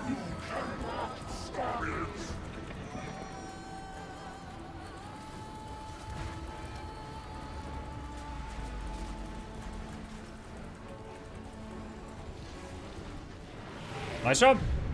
That was close to perfect for Pug normal mode. Good job. I'm especially glad that no one drank the death juice. That's the... I swear, DPS are just like, every time they see it. Get some of that death juice. Alright. Cool. One more daily raid boss that I think is totally doable is Veil Guardian.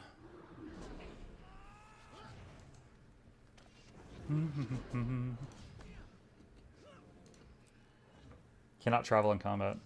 Oh, everyone GG, please.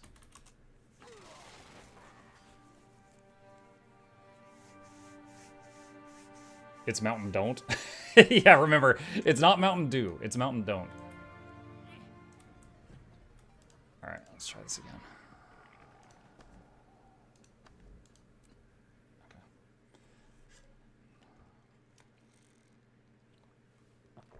I wanted to taste the death juice, but I thought, what would Mukluk think of me? Less. I think less of you. Okay, so Veil Guardian. Do we have people that do Condi damage? We need 1 to 2 ideally. Okay. Looks like we have 2 now. That should be good. That should be good. They took one of our squads captive and went into the woods. Stay alert out there. Sabbatha is ruthless. Alright, so I got 3 trash mobs. I'll just keep narrating for the audience. You guys might not need this. So, red guy is only susceptible to condition damage. So, power doesn't work on him. The little red orbs that come in, you can knock them away. So, if there... don't let them just sit on you. They do damage every second. If there's one on you, move away or knock it away. One of the two.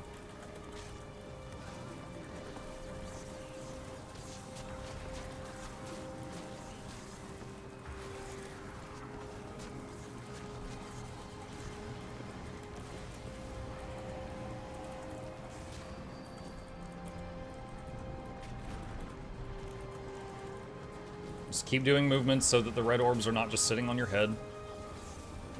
I'm fearing them, but they have like cripple and slow and chill and stuff, so they barely move when I fear them. Alright, blue guy makes green circles. If they're close enough to us, we need to stack in them. If there's 4 people in a green circle, we don't get hit by a nuke. But if they're really far away, then we just have to heal through it. This one's close enough, we can easily step in.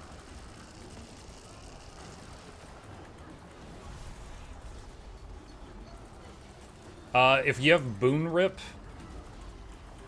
he has got a boon. It looks like protection, but it's basically invulnerability.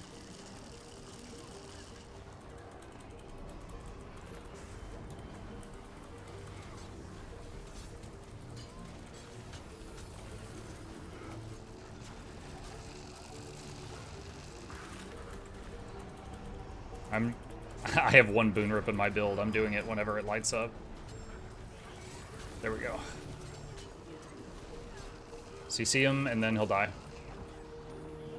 Okay, green guy makes little blue circles around your feet that teleport you away, so try to move out of those. If you get teleported, it's because you were standing in a blue circle.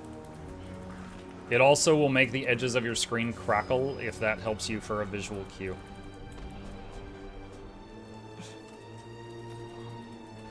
Of course, I say that, and the edge of my screen is green because of Shroud. And then I'm in Arkansas. Alright. Okay. Alright.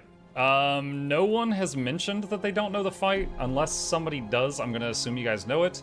Yeah, the Condi people handle red during the split. The power people go to blue during the split. Maka says, I do not. Okay. So, Maka, during the fight, I guess I'll be tank because I tanked for Gorseville. Give me just a second to change my stats again. Boss will be chasing me. You're hitting the boss. If you accidentally get teleported away because you stood in a blue circle, just get back to the group as soon as possible. There will be those little red sparkly balls coming toward us. Try not to let them touch you. Blue circles, try to move out of them. Green circles, if they're close enough to the party, we will move to the green circle and stand in it. If it's not close enough to the party, we're going to take the hit, which you'll take like 80% of your health and damage, and then the healers will heal you back up after. So you want to be full health before green explodes. When he gets to 66 and 33% health, he will split into 3 dudes. If you're power, go to the blue dude. If you're Condi, go to the red dude. I will go get the green dude and bring him to the blue dude. Any utility I should swap to. There is some CC moments, but only a couple in the later parts. So as long as you got like something, it should be fine. But it's not nearly what Samurag was for CC. It's mostly damage. Okay, I just swapped to toughness gear. I've got 1753. All right, I don't think I've ever tanked this guy on a ritualist, so let's see how this goes.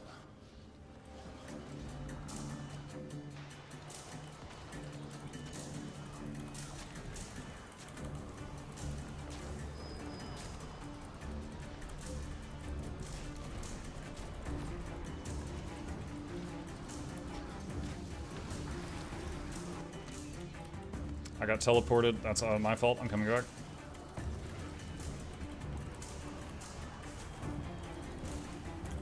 Okay, green, we're gonna get nuked in a moment.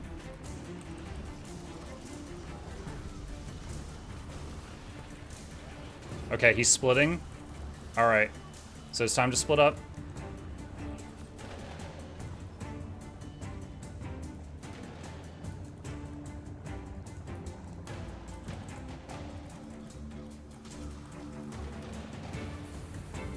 Blue team, step in that green.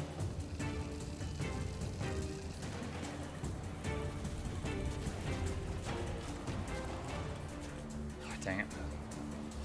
Yeah, because of the ritualist spell graphics, I'm definitely having trouble seeing the puddles. I don't usually have this issue when I'm on Ranger. Okay, there will one new mechanic. There will occasionally be parts of the arena that light up like a pizza slice. It hurts. We're gonna move out of those.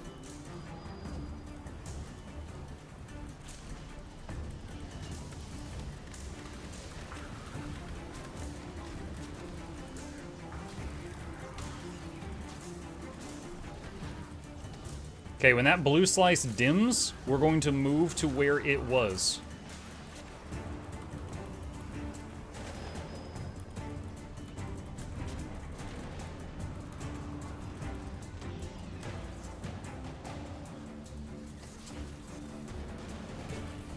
Okay, split phase. Red people, watch out for the red slice.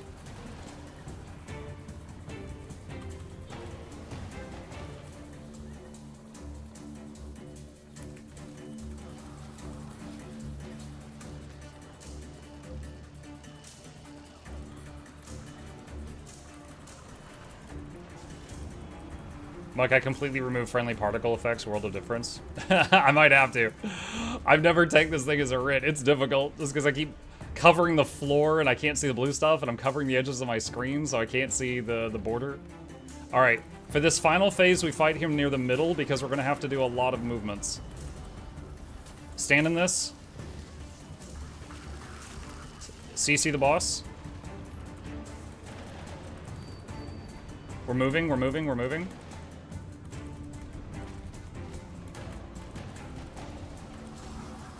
Oh, someone pulled in the reds, careful. Green is about to hit us. Okay, we're moving, new slice, new pizza slice. Stand in that green, stand in that green. We can avoid this one.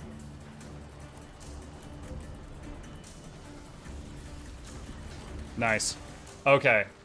Not gonna lie, that was sloppy, and it was mostly because of me. You guys did great. There was a lot of teleports, and myself included, but it didn't cost us the fight. GG. These towers don't look like anything I've seen before. Yeah, the, what is it? Is it this? No. This move. This move that makes this big green puddle, this, like, kept making me blind to myself, and I couldn't see the blue circles on the ground. I don't have that problem on my Ranger. That sucked. Oh, man. GG's. Don't play Necro? Dude, clearly. I need to change my stats back. Like, utility-wise, it was fine, but, ugh. Let's see, how was that? It's funny, I'm like, yeah, I need a break from Untamed, putting green everywhere. Let's play Ritualist. Alright, well, we got every single raid daily done. GG's. Good job, all. Is he playing Heal Writ? Yeah.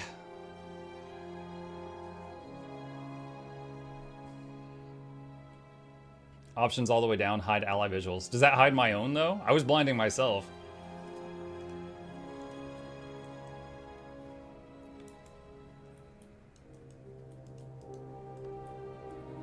Don't think so? Okay, then it's probably not gonna help me. Hide ally visual effects. What is that under?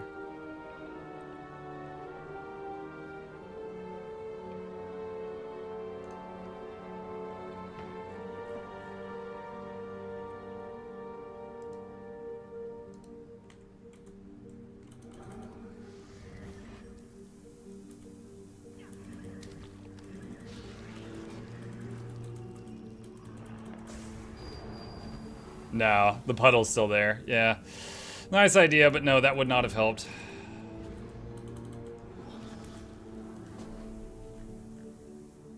I could try it out on some, like, group content, see, is it like open world stuff, and see how it feels? Let me show party. Let's see what that does. Just don't play Necro. Yeah, if you're gonna play Necro, now granted I was quickness heals for that. Scourge is a classic for Veil Guardian because you can barrier the incoming huge hits from the greens.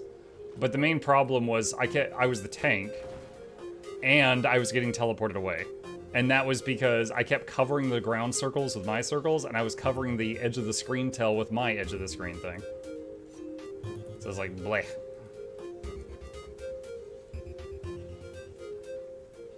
This is probably still going. This takes forever.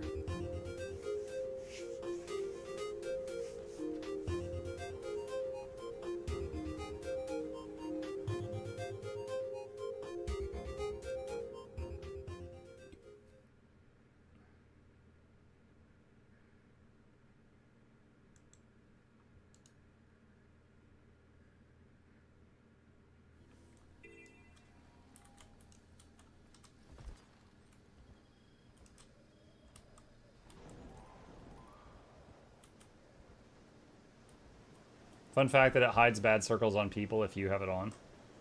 Oh, really? Wow.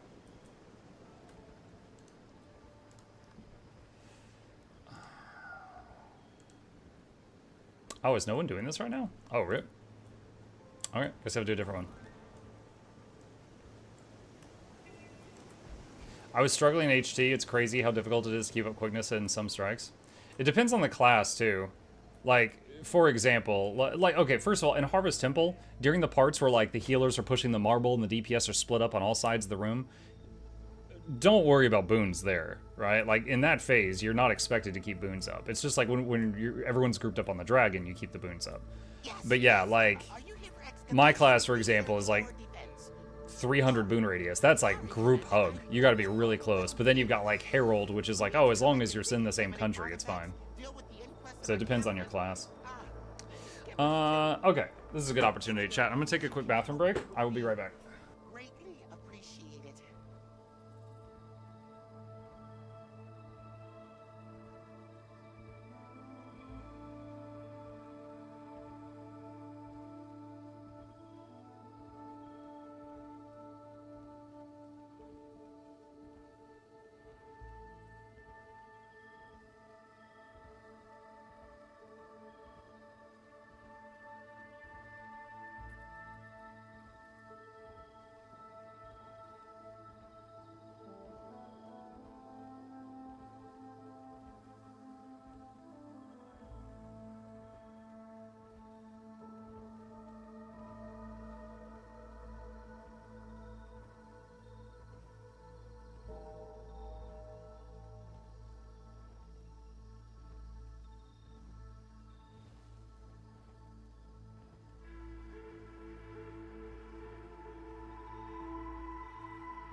Okay, I am back. Alright, I'm just gonna get a cough drop here and then I'll be ready for more. Herald just press 4 buttons to have might, fury, quickness, and swiftness almost always. Oh, yeah, but the main thing I was talking about was Herald has, I think, the largest boon radius. I mean, maybe Bladesworn, but Herald has a very large boon radius. Like, for example, if you're at Sabbatha, and typically, if someone's flat kiting, they don't get any boons because they're like 600 or 800 units away. But if you've got a Herald in the main group, they do get boons because their boon radius is simply so large. Whereas others, like the Ritualist, for example, the Druid, they have a much smaller boon radius. Up the priory and head due west through the forest. Muck doing coke and live stream. What? It's a cough drop. Can't see the sun overhead. I was reading a thread about Wizard's Vault changing day. Wizard's Vault has a timer on it. Go to Astral... No, sorry. Go to Special. 21 days. So 21 days until the patch. The big patch.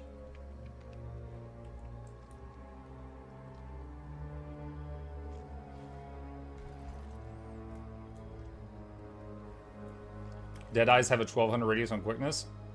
That's amazing.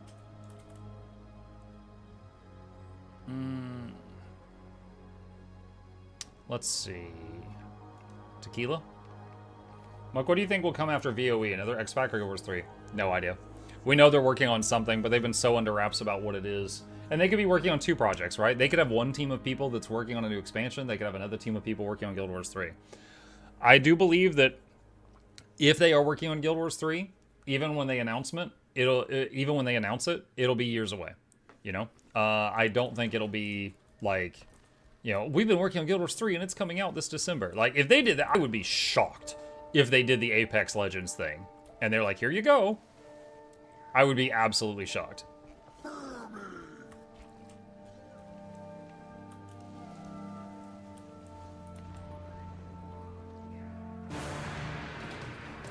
Noises.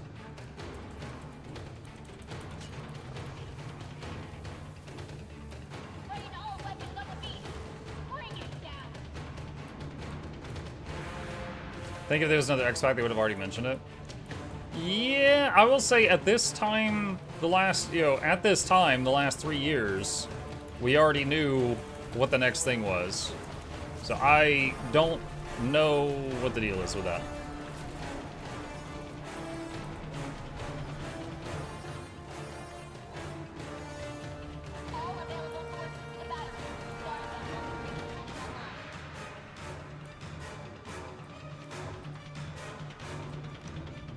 Muck, when you use the event table add-on to quickly teleport to a map, mine bugs out and starts jumping around. Yeah, when that happens, just hit your mouse wheel and zoom in a little bit, and it usually corrects it. I see that on occasion.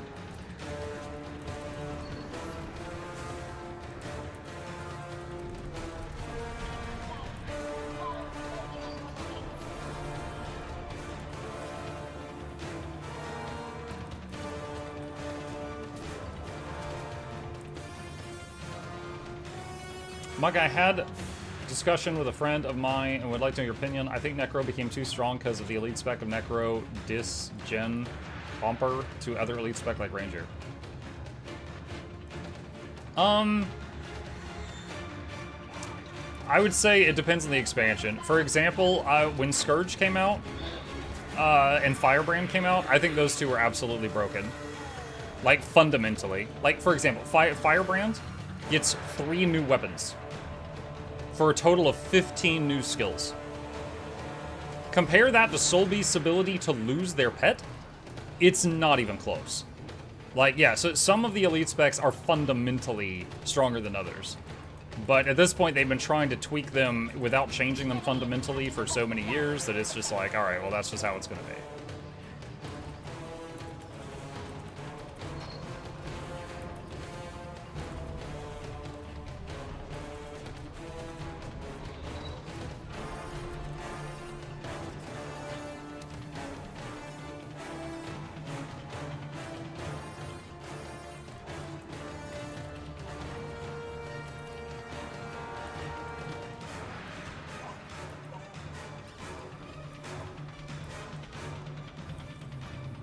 Hope we get an X-Pac even if Guild Wars 3 is in development. Like, yo, we're gonna get Guild Wars 3, but wait, there's more. Yeah, if they said we're working on Guild Wars 3, and so we're just gonna focus on this for the next 5 years, and we're not doing anything else for the next 5 years, then I think people would be, like, really depressed about that. So hopefully that's not the case.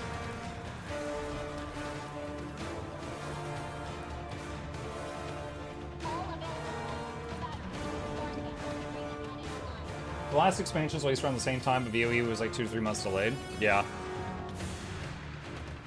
But like at this time last year, we knew VOE was coming out. At this time the year before, we knew Janthier was coming out. At this time the year before that, we knew Soto was coming out. So.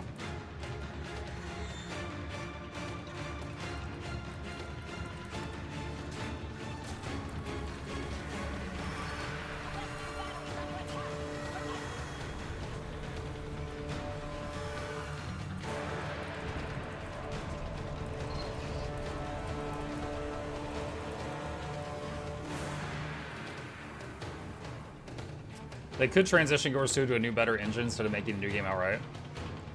I don't think that would be good. Guild Wars 2 already has a very established player base and customer base. And there would be a lot of people that wouldn't be happy with that. Think about how many people play old school RuneScape.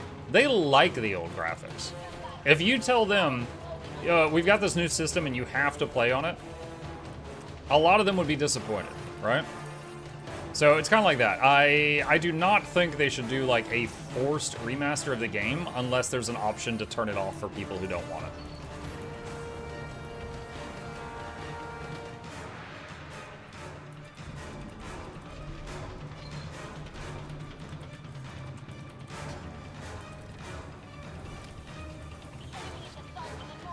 When WoW updated their graphics, a lot of people were upset the characters look different. Yeah. Back when I played EverQuest, they did a thing in the 3rd expansion. It's called Shadows of Luklin. Doesn't matter. In the Luklin expansion, they added new models for all of the player characters. However, if you go into your options, there's a checkbox to turn them off. And it was, you could turn them off based on the race. Like, you could be like, oh, I want to see the new models for dwarves, but the old models for elves. Like, they did it in a pretty good way.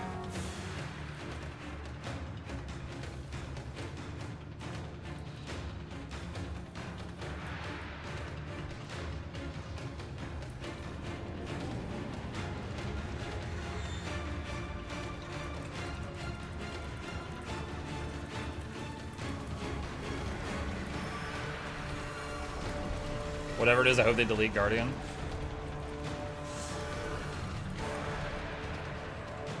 Not sure. Guild Wars 1 didn't have Guardian, but Guild Wars 2 did. So they could very much just change it again. Like, they could just have, like, Paladin or something if they wanted. The main thing, I think that if they made more Guild Wars games, should always be there, as much as I meme on it, is Mesmer. Like, Mesmer is unique to the Guild Wars universe. There are not other MMOs that have Mesmer. Like, they need to continue to embrace that. Like, every MMO has a warrior. Yes. Every MMO has, like, a cleric-type character. Most MMOs have, like, a ranger or an archer-type character. Mesmer, though, there are some MMOs that have illusionists, but not many.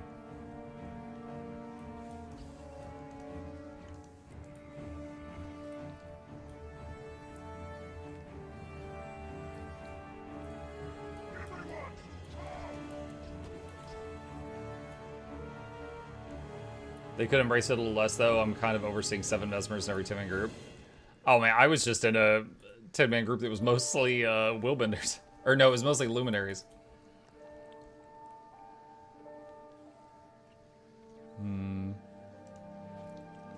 Which new race from Tyria would you like to see?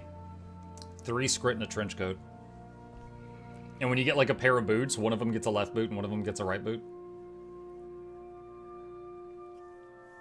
I know you just did a playthrough of Enshrouded. Will you try the updated combat from the new patch or wait till 1.0 release? They say they plan to do big magic updates. Ooh, I do love Enshrouded. If I wasn't currently entertained by my current games, I would absolutely start another playthrough right now. However, I think since I'm in the middle of some stuff I'm enjoying, and also to give my audience a break from it, I would probably wait until the release for the next playthrough. Because I did just finish a playthrough.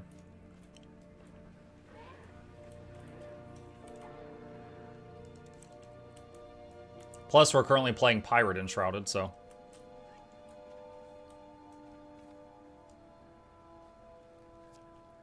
I got a few minutes, hang on. Let me see. What did they... Is this the new trailer? Fire from the sky and claim the jewel of Ember Vale forever. Self in secret be earned. No, this is Wake of Water. Forging the Path update available. If you read just one thing, please read this. Character skill trees will be reset, skill points refunded when loading into the world for the first time with an existing character. This is a necessary step because the skill tree has been reworked significantly. Armors, shields, wards, rings, pickaxes, and wood chopping axes are now upgraded with runes. Existing equipment has been converted into upgradable versions. Check your equipment.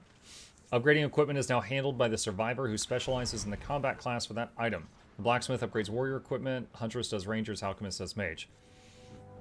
Default keys and buttons have changed for various features. Make sure to check your key bindings. Water dispensers now dispense water no matter how far from the player they are on the map. Additionally, water flows much farther on flat surfaces such as canals or flat floors. This could lead to surplus water after updating. If you previously placed multiple dispensers in a single area, in some cases with complex water features, this could lead to flooding. Okay. Muck, here's a highlight video. Welcome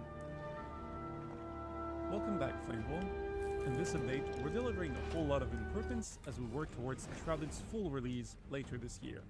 Come with us and see how we are forging the path. Faster! Combat is getting a substantial amount of attention this update. A lot of you have told us you wish to see it getting some love, so building on our changes from Update 7, we're adding a whole bunch of new things. Melee weapons now have heavy attacks, which are triggered by holding the attack button. Special abilities that you charge up and deal a lot of damage. Updated attack chains with two-handed weapons like greatswords offer clearing the room type of solution you've been dreaming of. Finally, we've made some changes to enemy awareness, offering more options for stealth play. We've made a full video going into more detail about this, so check it out next. I saw now, that video. It's time to talk about the big juicy update to the game's skill tree. We've reworked skill nodes and their cost to offer more ways to optimize your build and get the skills you really want. If you simply want to grab a skill on the way to something juicy, it is now much cheaper. The first unlock is now weaker, but the upgraded ones are in most cases as strong or stronger than before. Oh, and double jump is now in the middle, so you can grab it early. Because of that revamp, we've refunded all of your skill points, so you should Double jump felt required to play the game, and it was like up in the green section somewhere.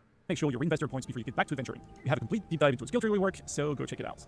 Up next, from armor, shields, rings, and more, all gear can now be upgraded just like weapons, allowing you to enhance them with bonus perks. This also comes with a whole host of brand new perks, including a new type called skill upgrades, allowing you to increase the level of your skills via your armor. Each rarity tier unlocks more great potential. We've improved our armor calculation so the damage received is now impacted more by better armor. Of course, we've got another full video on this and the new skill trees. If you want more details, please check it out. Adventure sharing. That sounds like Diablo, where you got gear that has like +1 to a skill. From our very first closed beta, Enshrouded has shown itself to be a bastion of player creativity, with people creating castles, dungeons, mazes, minigames, and so much more. We knew that we had to provide tools for players to more easily share their wonderful creations with each other, and this first version of adventure sharing is a first step towards achieving that. In Forging the Path, you'll see a brand new adventure sharing section in the main menu. From there, you'll be able to view other players' uploads as well as share your own, all from directly within the game. This update is only the first step, and there are still some limitations on what you can do with shared worlds, but we plan on expanding the feature in coming updates, allowing you to truly build adventures for other players with a whole host of other interactive elements, such as puzzles, traps, and even spawning your own enemies. We can't wait to see what you all create and share in the coming weeks and months. We have also made a full video about this feature, so give it a watch if you want to know more. There are a lot more improvements and highlights than we can fit in this video, so squeezing a few of them here to finish up, along with a recommendation that you check out the patch notes on Steam. It will be worth your while. We've changed the starting area to teach new players the game better and to make it more visually interesting. We've reworked the quest log to avoid bombarding players with too much stuff at once, so now quests are separated into main and side quests, and we've reduced the number of quests by introducing a new feature called item sets, which rewards players for collecting specific things from a given area, like all building blocks from a region. Many recipes were updated and changed, including new crafting stations and a new factory to organize it all. Speak to the farmer and the carpenter for more info. And while we're talking about organizing, a highly requested feature we're adding is the quick stack station. Just head to it and empty your pockets. They'll magically sort themselves into the chests around you. Existing 2 sizes. Thank God. That was one of my #1 most requested features on my last playthrough of Enshrouded. Was like, when I would go home and I would have like 50 storage boxes, I'd have to be like, deposit, deposit, deposit, deposit, deposit, deposit, deposit, deposit, right? And I said so many times, I was like, the #1 thing I want is the ability to just stand in this room, hit one button, and everything goes into its associated box, which is something that Grounded has. Grounded can do that. So they're adding that in a way. This is only one color. To top this off, we've expanded the ability for players to build directly from magic chests, allowing you to pull from any materials in the nearby chests, even if there aren't any of them in your inventory. After 1,000 comments, we're finally including a walk toggle to keyboard and mouse controls. The default key is U, because we didn't want players to accidentally trigger it. You can of course rebind it to something you like better. Finally, we buffed mages a little bit by increasing wand range and durability and improving the first fireball. We've got big plans for mages for the release, so stay tuned for more info on them. Forging the Path brings a lot of improvements. Mage was how I did the last playthrough. And fixes for Enshrouded, and we could only cover so many in this video. However, this update is for us just laying the groundwork for successful release of early access in autumn this year. Head over to Steam for the full changelog, and as always, please report any issues you come across. We also have a small favor to ask. There are over 5 million Flameborn, and on this platform, we're very far from 5 million followers. If you want to give us a hand and help spread the message, consider dropping us a follow. Thank you for helping us forge the path. Neat. Alright, cool.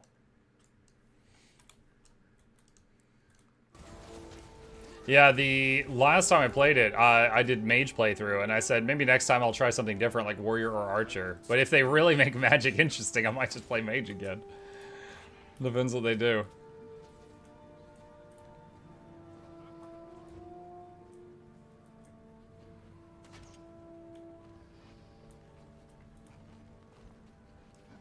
Muck Heroes of Might and Magic Olden Era comes out in 9 days. Ooh. That's on my list of things I'm interested in for sure. We have to interrupt the ritual. Stand back or die. We the shaman must finish his ritual. Then focus on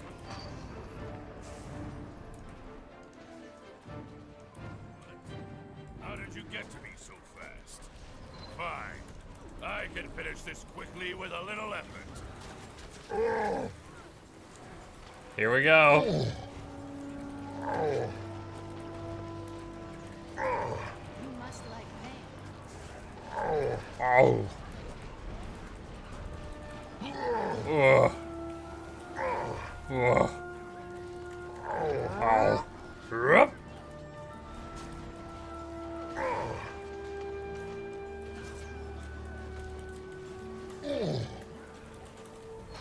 Nice man.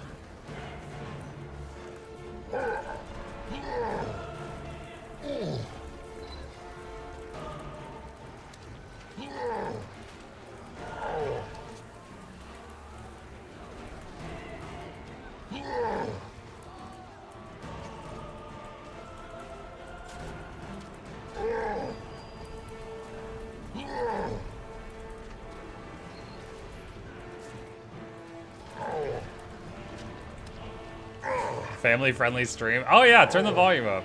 Let the neighbors hear this.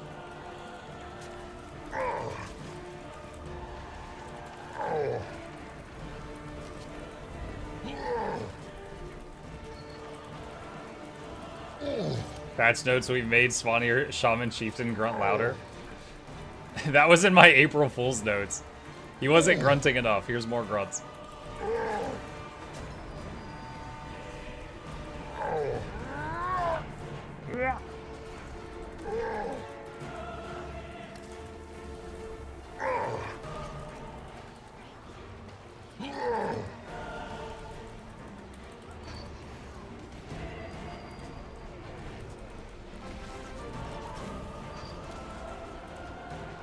Oh. 14 months. Oh. Nice. No coffee yet. Insert witty and funny joke. You act touched. We both feel good. And I find coffee. Lol. Have a great day. Oh, Maddie, that was a good one. Got me right there. Thanks, buddy.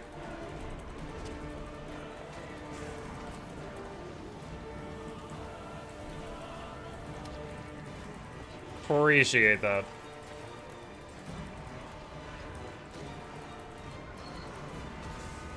Yeah, I am surprised this guy hasn't reset yet with how far he's moved.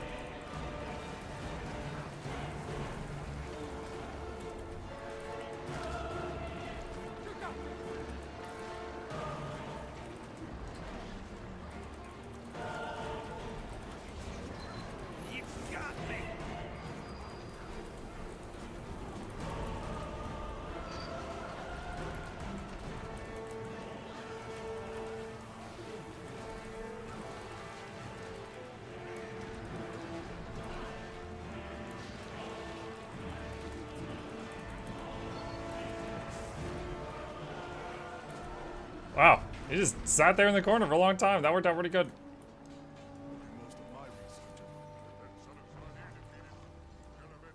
That went pretty good.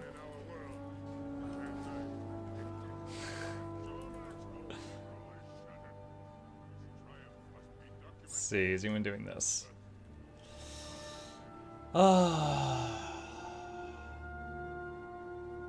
Watching Muck in the background, here's grunting. Turn it up.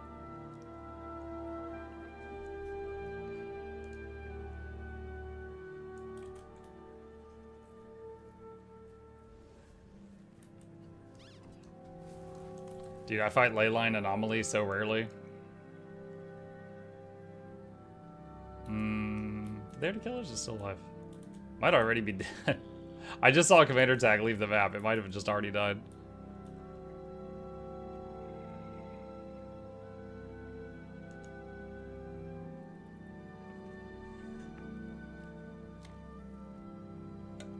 If it's 1 minute, it's dead. Okay. I don't do it much.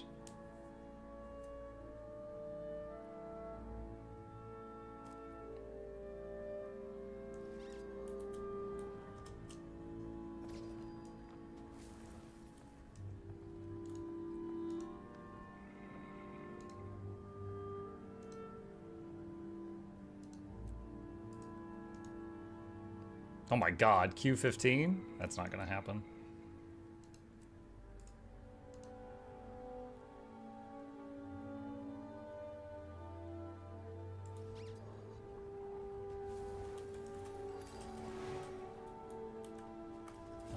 Which one did I join? Rata, over here.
Hey Muk, been having an issue the past few weeks of bots and metas. Same character, same movement. The guild tag actually has botting in the name, reported numerous times by full squad. Should I just ignore? If you have reported them, then that's really all you can do. I would imagine that either A, that it's in queue behind other reports, or B, they're investigating it and they don't feel like they have enough evidence yet. I'm not sure.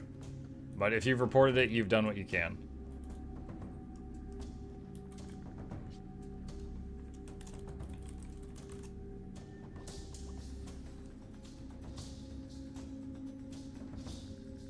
Find their IP address and tell their mom. Tell their mom. Mrs. or Mr. or Mrs. Bot, I have a word with you. Mug, is your favorite Leggy weapon... Wait, what? Mug, what's your favorite Leggy weapon? Binding of Hippos. Don't get to use it on many characters. Hang on a second. Alright. So it's like... this book that's on my hip, and when you enter combat, it floats in front of you, and your left arm becomes demonic, and the book has an eye that, like, looks around, and the pages have, like, runes and stuff that flip, and it just, like, floats in front of you, and whenever you shoot projectiles while this is in hand, it fires the eyeball. But it's a focus, and not many people can use focuses, so...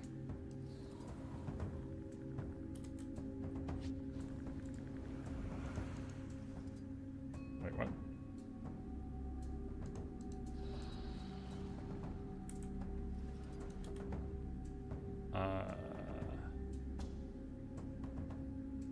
Hold on. I'm so messed up right now. Zealots. That's Zealots. Okay. I messed up my build. Gotta fix it.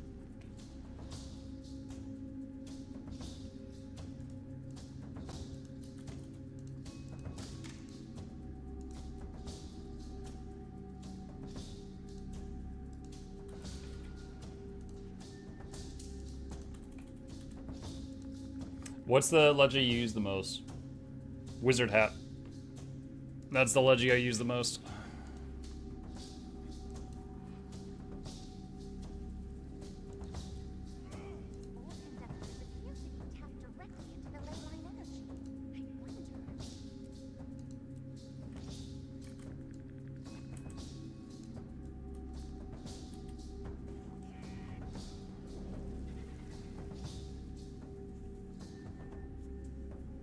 If you could give Ranger focus, what kind of skills would you want it to have? Summon swarm of bees. I've already got a thing that summons a swarm of birds on the Warhorn. Focus can throw bees at people.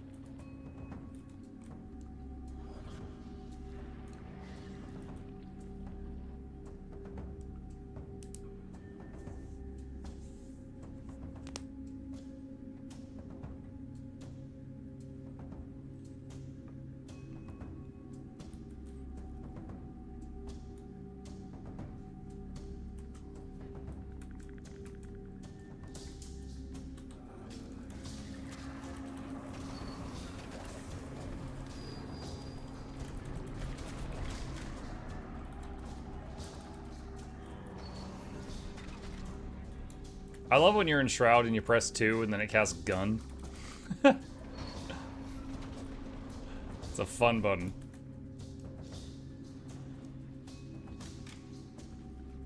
What would the animation be if you had Ippos as the focus? Bees come out of the book? I don't know. I think it's on brand though. Because Ranger, like... if you're underwater, you can throw piranhas at people. If you're on land, you can throw birds at people. Why not bees?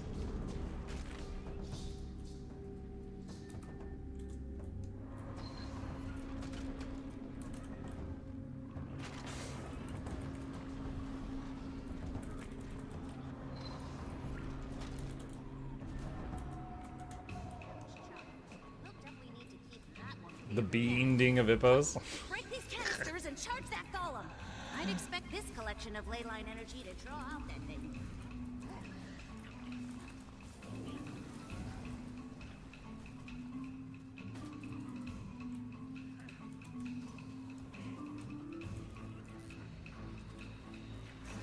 That ley energy is decaying at a rapid rate.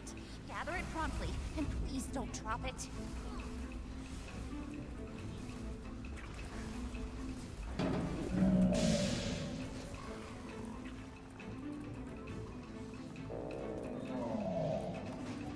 Hey Mike, how you doing? What's up, man?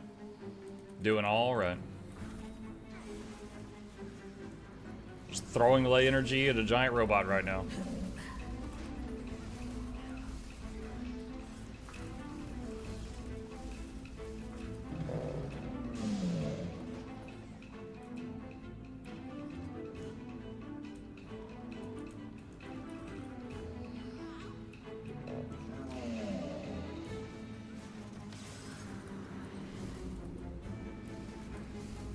How's the voice? Sadly, it's still on the mend. Like, it hurts right now. I've just gotten better at talking through the pain. But still following the doctor's orders, and my next appointment's in 2 days.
Have you tried honey and lemon warm soothe drink? Yeah, we have. The issue started after I injured it in, I think it was December 14th or around that date. And that was one of the first things chat suggested. Unfortunately, didn't work out.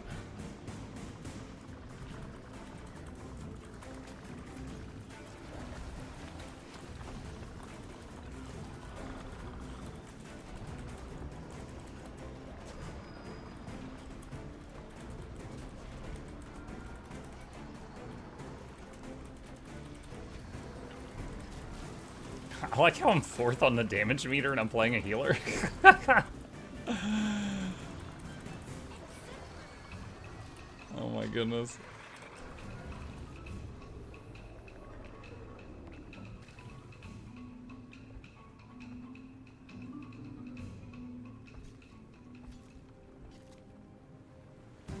Do they know what's wrong with it? I've seen 3 different doctors that have different diagnoses. A couple of them are basically saying it's acid reflux. Like they think that just acid is coming up and hitting it and then going back down 100 times a day. And I do have reflux. I did acquire that upgrade within the last few months. But the original thing that broke it was an 18-hour stream session, so I'm pretty sure I damaged something. The 3rd doctor, he did a lot of poking and prodding, and there was a spot like right here above the collarbone that hurt really bad. And he's like, oh, your cricothyroid muscle is messed up. Okay. So he's got me on physical therapy for the cricothyroid muscle, which is really hard to get to. Basically, anytime you try to make your voice sound deeper, Like, I don't know, what's something to say? Monday, Monster Jam. Like, if you do anything like that, if you're just trying to deepen your voice, you're working that muscle. And apparently, I somehow mangled it. I don't know. So I'm doing PT for that.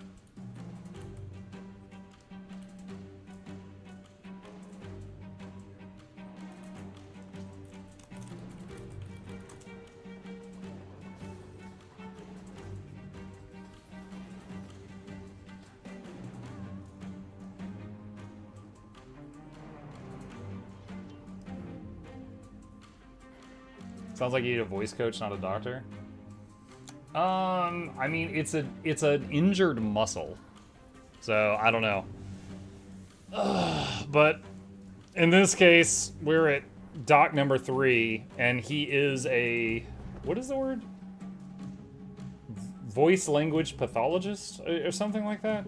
Like he basically helps people that have any injuries in like this area.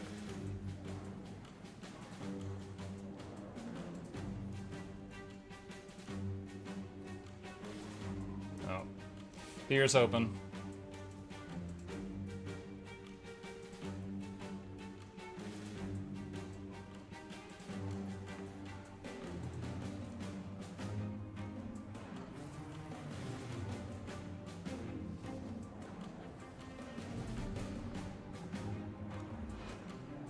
No wonder there's so much money in medicine. Every doctor just misdiagnoses their patients and sends them to the next doctor. I don't agree that they all do that, but that did kind of happen to me. Like so I've got Kaiser Permanente is my insurance, and we've got a really bad deductible. So like the first like 3 or 4 visits when I went to the doctors, it was like $200 each. And then they did like a laryngoscopy, which is like they stick a camera down your throat, and then they charged me like, it's like $600 or $700 for that. And then the third doctor, the guy that's like doing the physical therapy and stuff, he actually complained about it. He's like, oh my god, he's like, so many ENTs in Georgia, they just like, oh, you got reflux, here, take pantoprazole, all right, get out of my office. Like, he actually ranted a little bit about them. And I was like, okay. I was like, I do have reflux. I don't know if it's the cause of this injury. It might be preventing it healing, but I do have it.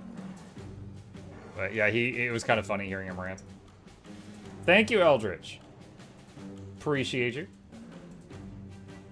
Speech language pathologist, possibly? Possibly, yeah.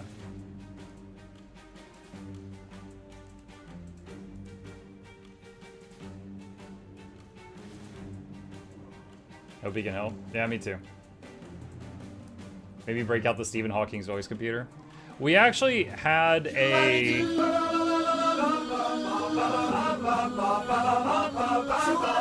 We actually had a few days where I was using text-to-speech to give my voice a break, and like, I was using this thing. Hang on. I'm always ready to go.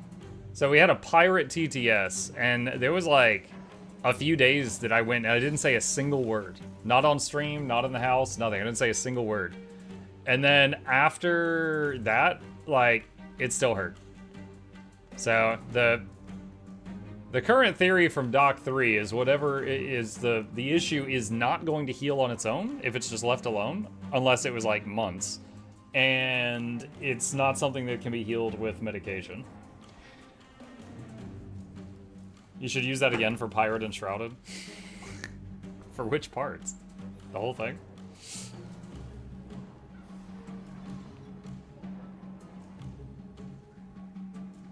Afternoon all. Hey, Thanatos. Did they subscribe the tongue push-ups? No, it's like, the current diagnosis is that there's a muscle, right? Hang on, can I find a diagram? Give me a sec, let me see if I can find a picture.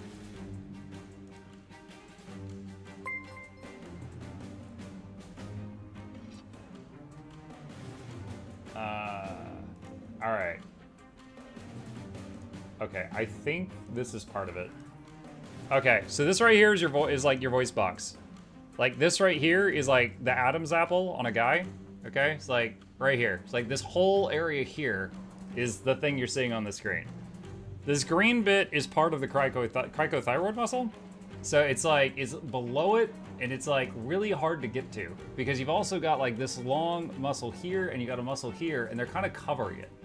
So like I've got a bunch of exercises I have to do like once a day. I spend a few minutes on them that is part of the physical therapy. Like circular movements and side to side movements and up down movements and stuff like that. Like I've got a bunch that like a list that I go through each day. But it's right there because I even asked him at one point. I was like, "Does like heat packs or cold packs or anything help with this?" And he's like, "The problem is getting to it." He's like, "Heat absolutely helps it, but the problem is reaching it because it's like almost covered by multiple other muscles."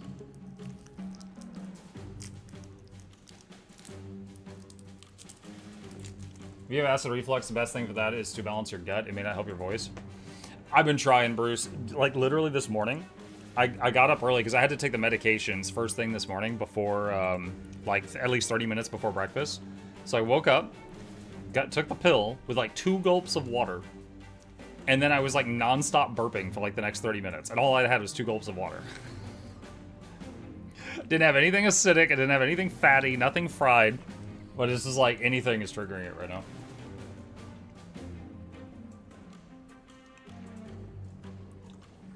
I'm 37. That's the first time I've seen what an Adam's apple actually looks like. Yeah, there's like a, it's like a, they call it like a shield bone because it kind of looks like a shield, but yeah, there's like a bone and / cartilage here, and then your voice box and larynx is all in there.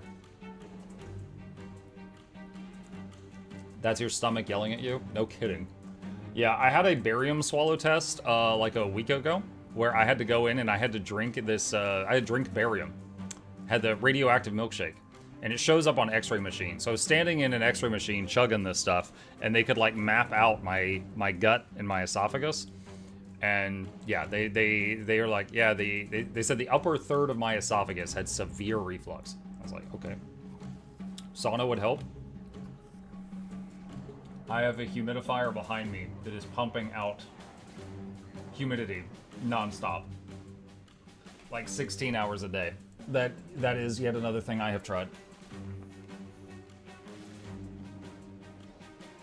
How did the barium milkshake taste? Not bad, not great. I mean, it was like... You ever had to drink like a little cup of like liquid Pepto-Bismol? Like it's like the pink milky stuff? Similar to that. Like, it wasn't nasty, it wasn't good either. It was just... it just was. Is there any vocalization exercises you can do? I have no idea. It hasn't been brought up yet. Currently, the exercises they have me doing are physical ones that all involve, like, different massages on the muscle. And then I've got, from the other doctor that thinks it's just acid reflux. I've got that medication. Not a humidifier, 60 degrees Celsius with steam. Okay, well, I don't have that nearby.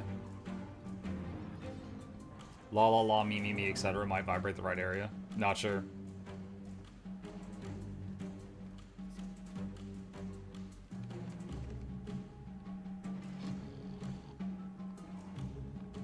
Half a lemon in water helps with acid reflux. The problem is, the inside of my throat kind of okay. How can I explain this? Think about like if you fall and you scrape your hands. And then anytime you pick something up, it hurts because you're missing a layer of skin on your hand. That's how the inside of my throat feels. So lemon juice right now would burn like the devil. It would hurt a lot because it feels like I'm missing a layer of skin on the inside of my throat. Isn't it kind of humid where you live? Yeah, but I never go outside, so.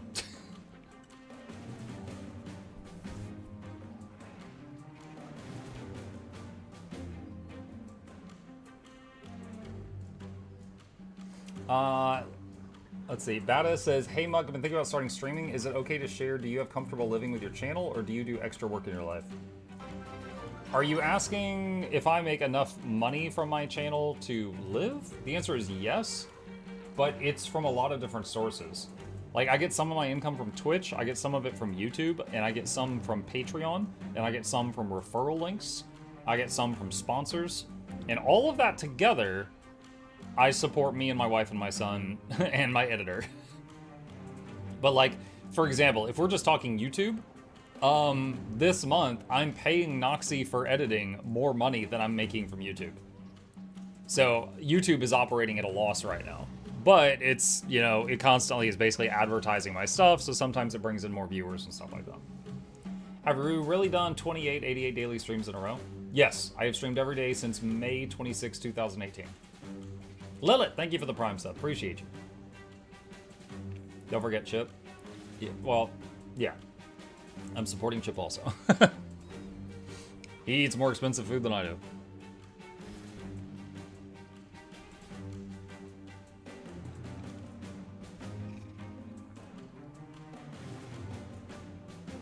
There's a chance Chip is the editor?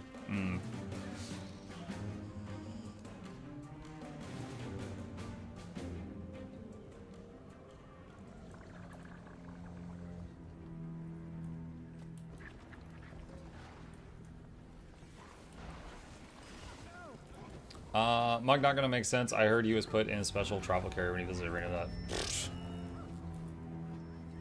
So only YouTube is not enough, it seems. Thanks. For me. So Bata, again, for me, everything I just told you is just my own numbers, right? If you're a YouTuber and you get more views per month than I do, you're gonna make more money per month, right? But it just depends on your channel size, you know? If you're a Jacksepticeye, you're a multi-millionaire, and that's just from YouTube. But yeah, if you're me, then it's less.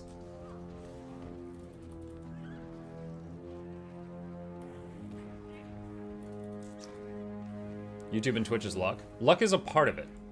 I do not agree that it's the only thing, though. Like,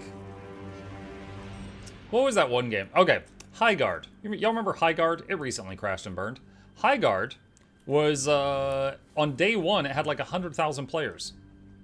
That is incredible, right? That is an insane amount of people to try your game on day one, all right? However, the game sucked, so they all left, right? So if you got people that are doing a lot of hard work and then they get lucky and suddenly get a huge spike in viewership, the people might stay because you did hard work and you've got a good channel. But if you just get a huge spike in viewership and you suck, then they leave and they don't stay. So it's kind of, I believe it's a combination. Like, there's a lot of people who were doing a lot of dedicated streaming and they're very entertaining and they were putting in the work and then they got lucky. They had like a lucky break.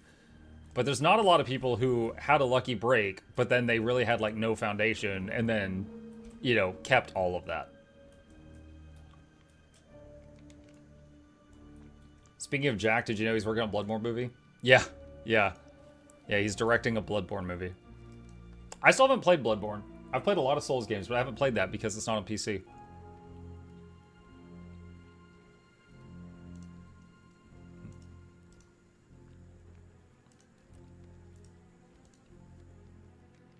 Tell ANET to start releasing expansions once or twice per year so you can get your expansion release date numbers consistently.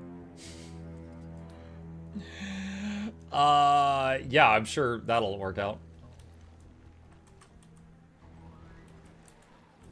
But my work is not finished.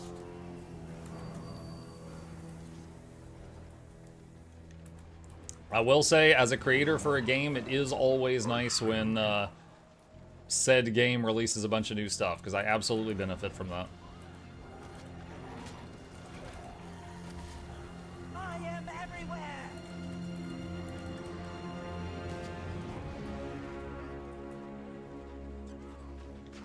One of the funniest things is Northern Lion was going through his emails as a bit going, yo, wonder if Markiplier ever emailed me. Found an email from him thanking him for his 1,000 first subs based on a guide he had posted like 13 years ago on Reddit.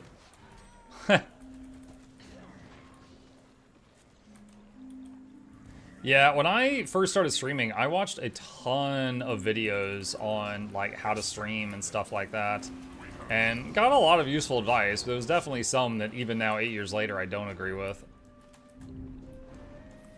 And I think part of it is that every channel is different, right? Like, there are some channels that blow up because of YouTube content. There's other creators that blow up because of Twitch content. There's some that blow up because of Instagram. There's some that blow up because of TikTok. There's some that blow up because of YouTube Shorts, right? Like, there is no one method that is guaranteed to work. There's a lot of different ones, and, you know, what works for one person might not work for the next person.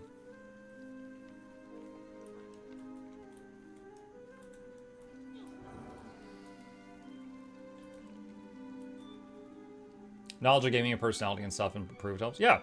I would say that, like, if you're talking about gamers, I would say that, like, 1% of the people that blow up are because they're incredibly god tier at the game. And the rest are entertaining and they're playing the game. I would say I'm probably in the second category. I think I'm good at Guild Wars 2. I don't think I'm god tier. But I kind of made my channel like an elementary school for Guild Wars 2. Like, I can teach you a little bit about everything. And I've got guides for a lot of stuff. But if you were like, oh, I want a master class on this, I'm really like, oh, go talk to that guy. You know, I'll point you to the next person.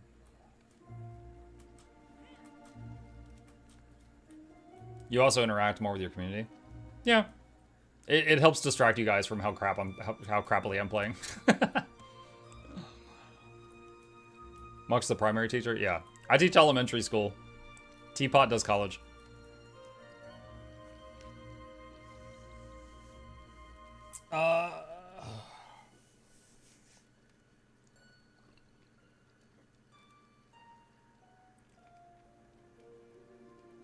I just considered I would maximum make your views as a standard. That's why I'm comparing. Gotcha. Well, yeah. If you were doing YouTube only and you were getting as many views as I do per month, that is not enough to live off of.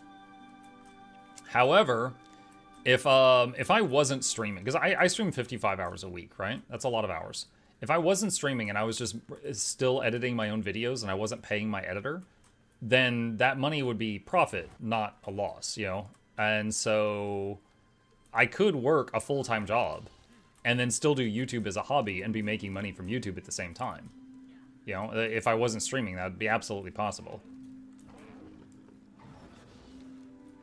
And it's kind of cool when your hobby pulls in some, you know, supplementary income and then you can order a pizza.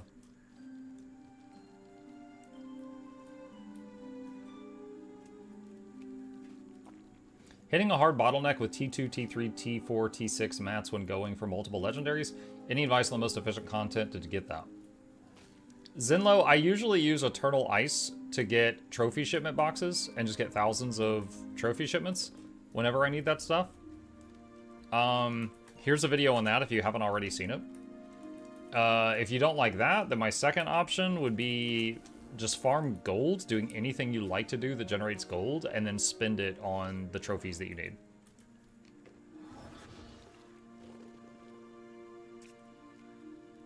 Even if it's a minus, please continue your YouTube videos. I love the patch notes. Thank you. Yeah, I mean, again, right now it's worth it, because, like, let's say I'm going to make up some numbers here, because my wife is uncomfortable with me giving you the exact numbers. So, again, these are made up. Let's say I'm gaining $100, just to use a nice round number. Let's say I'm gaining 100 per month on YouTube, but I'm spending 200 per month on the editor, right? I can justify that by saying the difference is covered by Patreon and Twitch, and the YouTube basically is a billboard for my Twitch, and sometimes it brings in more patrons and stuff like that. So that's pretty much how I can justify it. But if I was only looking, like 100%, I was only looking at the, sorry, distracted by combat. If I was only looking at the YouTube metrics, then it would be like, oh shoot, I should stop doing this.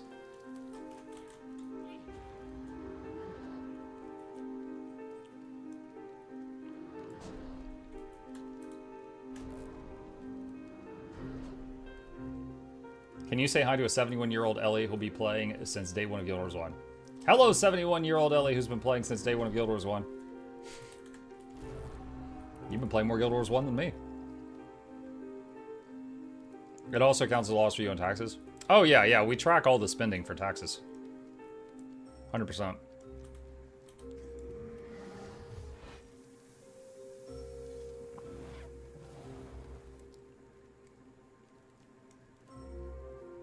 But question about your YouTube 2 channels. Currently, which one's more profitable, the main one or the one with the game playthroughs? Oh, it's not even close.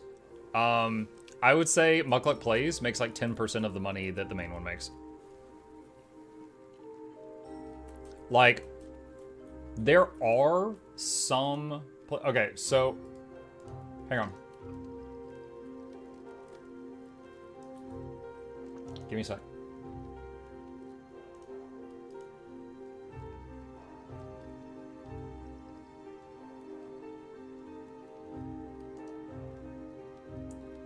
Okay, so Mukluk Plays, right? We've got all this stuff here. And yes, there are some things on here that have blown up. If you look, these are the top views on this channel. The entire channel, right? And yeah, this is amazing. These are as many views as like me reading patch notes or like an edited video, and these took like no effort whatsoever. However, out of 10,000 videos on this channel, these are like the top 10, and you can see it drops off pretty fast. And then if we look at the most recent ones, let me just scroll down. Okay, like look at this. Some of these are like, it's often single or double digits. So Pragmata episode 1, you know, triple digits. Now the thing is that like over time, you know, they do go up. It's not quite like evergreen, but if people are a fan of my content and they like to watch me playing stuff, I could be like, oh, if they're like, oh, have you played Hollow Knight? I'd be like, oh yeah, here's the link. And then they can go watch me play Hollow Knight, even though I did that years ago. So I like that we've got this stuff all, you know, neat and organized and stockpiled. But yeah, like this, I don't have a Co-Carnage size audience for that channel. So it brings in like 10% of the income that the main channel does.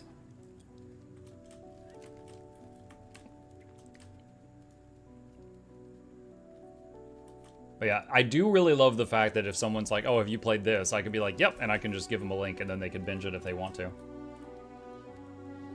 What are your current Guild Wars 2 goals? Right now, just having fun and hanging out. I hang out with the community every Tuesday. The next major patch that comes out is going to have a couple new legendaries. I'm going to have to make guides for those. So that'll be on my to-do list. Speaking of your second channel, a game you'd probably like called Void War came out last year. You should check it out.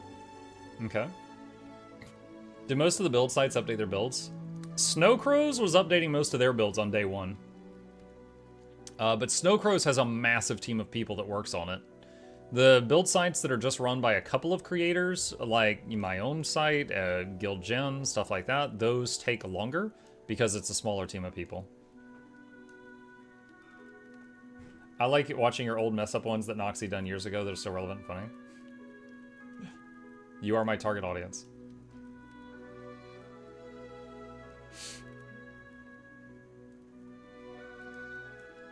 Muck's video of trying every healer. That video was before Visions of Eternity came out, so some things like Ritualist and Luminary are not on that list, but a lot of it is still true, but there's some things that were changed. Like the Scourge rework.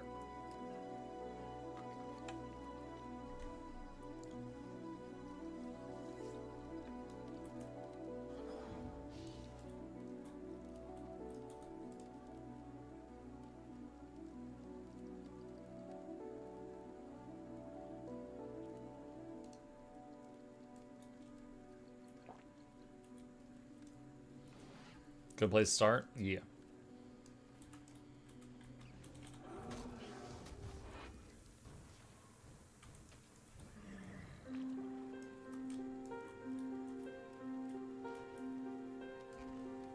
What are you waiting on? This door is going to become attackable in 30 seconds and a meta is about to start. Any Rex for a beginner boon DPS character? Any class can become a boon DPS. So the question is, what's your favorite class to play?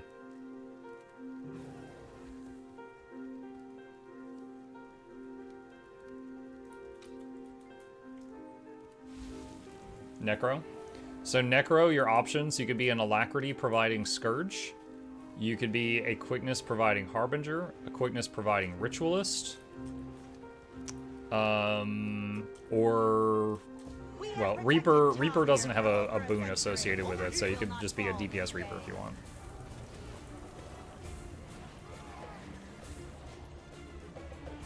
Now, among those, Scourge has some nice utility where it's, you know, constantly giving its team barriers. So, yeah, that helps with the team survivability even while you're DPSing. Writ has nice survivability because you're constantly going in and out of Writ Shroud, which is a second hit point bar. Hey. Thanks.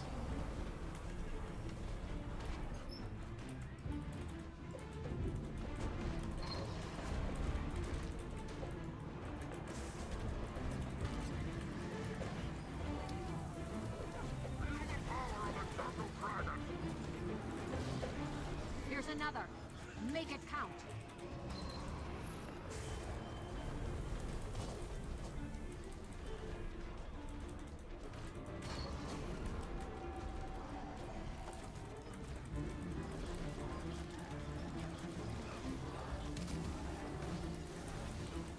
Here's another. Make it count.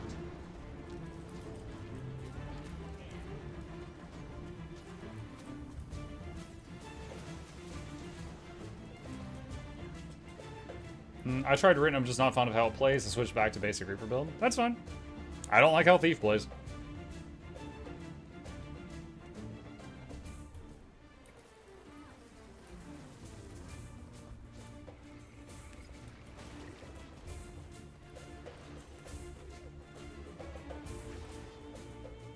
Where's the bomb? Oh, there it is. The Octavine is vulnerable. Attack now.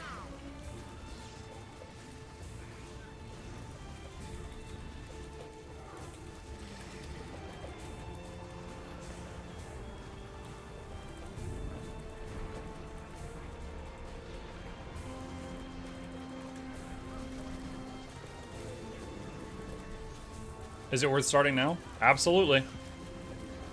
This game is not like World of Warcraft where you get further behind the longer you wait. This one, it's very easy to hit max level, and they just keep adding more stuff to do at max level. And that's been how they do the game for over a decade. Also, it is free to try the game and play it all the way to max level. So there is hundreds of hours of free-to-play content if you want to try it and see if you like it before you buy anything. There's a link if you're interested. Fiesta says, "Are you interested with are you finished with Super Adventure Box? I'm sure you've unlocked all the cool stuff already." What's up, Fiesta? I actually I love the cosmetics that come from Super Adventure Box. I actually like normal Guild Wars 2 gameplay more than Adventure Box gameplay. So I did it the other day, showing some new players around it. But I would rather, if you're just asking me my favorite thing, I'd rather do metas like this than do that. But I have unlocked a lot of skins there that I liked.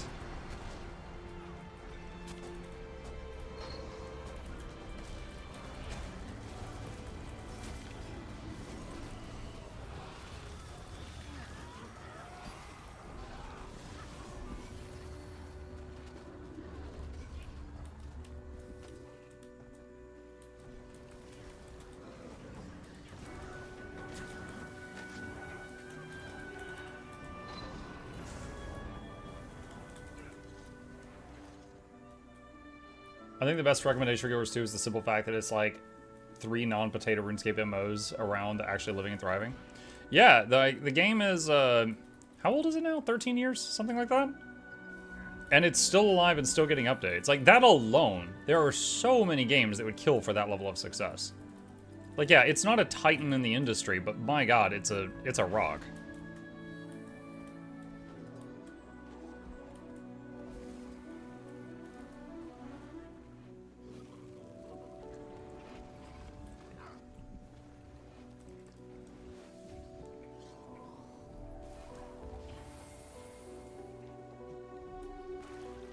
Also keep in mind that 5 years of that, we thought there were no more updates. Chomp raided my stream with 87 viewers. Thank you, Chomp. Appreciate that. Even Guild Wars 1's been getting updates? Yeah, after 10 years. Yeah, during Path of Fire, most of us in the player base thought that they were done doing updates other than Living World, and the game was basically done. But the game still had a ton of people playing it just because it's a fun freaking game. And so after a few years, ArenaNet was like, wait, we still have a really high customer base. Maybe we should keep making content. And lo and behold, here we are. Wasn't Icebrood Saga when people were thinking Guild Wars 2 were going to shut down? The current theory that with Icebrood Saga is that they were going to do Icebrood Saga for Jormag and then a Firebrood Saga for Primordius. But then in the middle of it, the theory, again, theory, is that they got the green light to make End of Dragons, the expansion. So then they just had like some guy named Ted with 5 Red Bulls in the back, and they told him, hey, wrap up Icebrood Saga while everybody else is working on EOD. And that's why End of Dragons starts off really strong, and then just like suddenly it wraps everything up. Like way too fast. And it's like, what? And it's just like, and then the good guys win, the dragons die back. And so, again, the theory from, they've never come out and said this, but the theory is that they just did that because they did not expect to get the green light to make another expansion, and then they had to move all their devs over to that.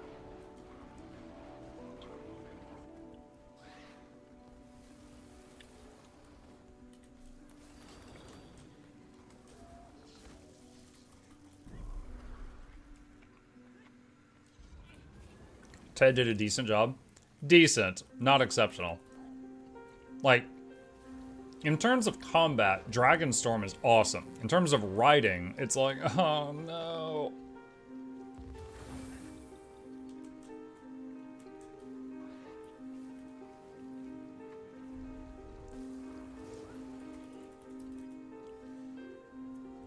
The dragons die.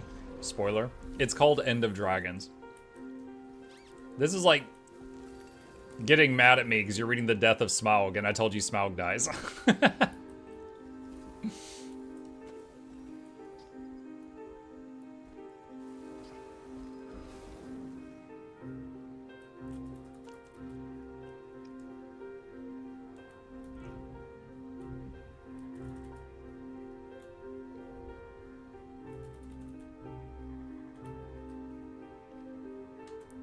Give Ted some slack, he did his best.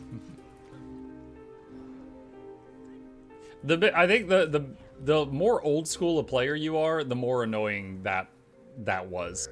Because like if you were there over 10 years ago, 20 years ago, when Primordius woke up in Guild Wars 1, imagine being hyped up while this guy is built up over 20 real life years. And then they did him dirty. It's just like, are you serious? Like, it's like the more of a fan you were, the more annoying that was.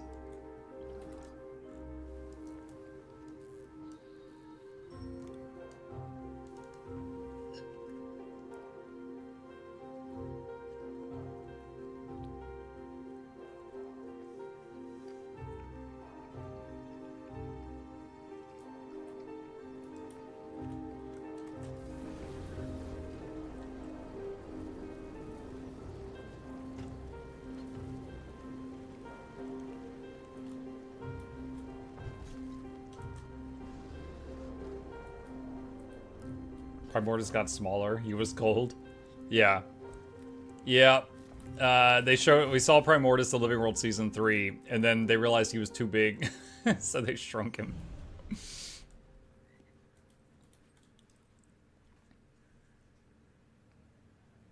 But yeah, anyway, going off topic. Yeah, the Guild Wars 2 is a really good game. So it had a lot of people that were here and playing it even when we thought there was no new content coming out for years. And then they were like, oh shoot, we should make more content. So it's not going anywhere.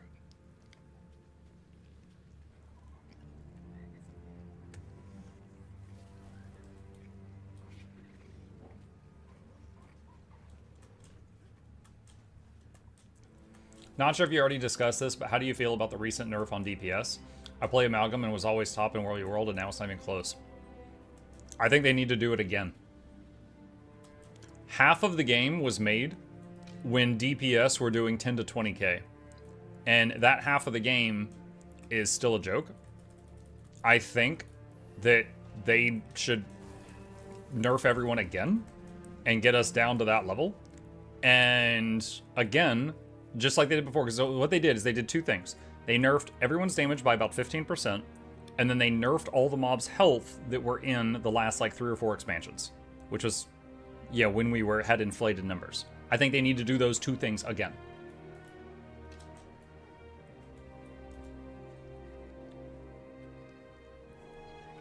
But if you don't agree with me, don't worry, I'm not in charge of anything.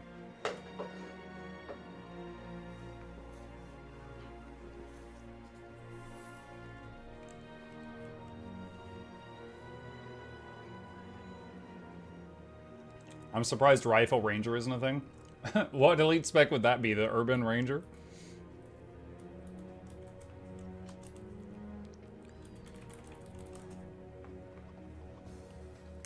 You're in charge of Riz. John Guild Wars at your service. What was for lunch? A hot dog. My wife brought me a hot dog. My time, it's 1 o'clock. Usually I do these morning streams, I go until 2, and she brings me like half a lunch to kind of tide me over till the end, and then I get some chips or something. Otherwise, I get the shaky hands. Muck is someone who tries to go back to yours too, but every time gets choice paralysis. On which class to pick and uninstalls, what would you recommend to someone like me? Ranger. But I might be biased. I don't know. Back when, this is going to sound stupid, but it's true. Back when I first started Guild Wars 2, and I tried all the classes, I made myself like a little, kind of like a mental diagram. I'm like, all right, what classes do I enjoy playing on land? And I narrowed it down. And I'm like, of these, which ones do I enjoy, do I still have fun when I'm playing in the water? Because in vanilla, you play in the water like an ore and stuff a good chunk of the time. And then I was like, all right, of those, which ones do I enjoy playing even when I'm downstate?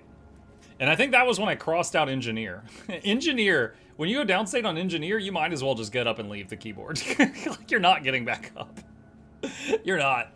And Ranger was the only class that, of course, Ranger has downstate privilege. Ranger's fun underwater, and Ranger was fun on land for me. So I was like, all right, Ranger's my main.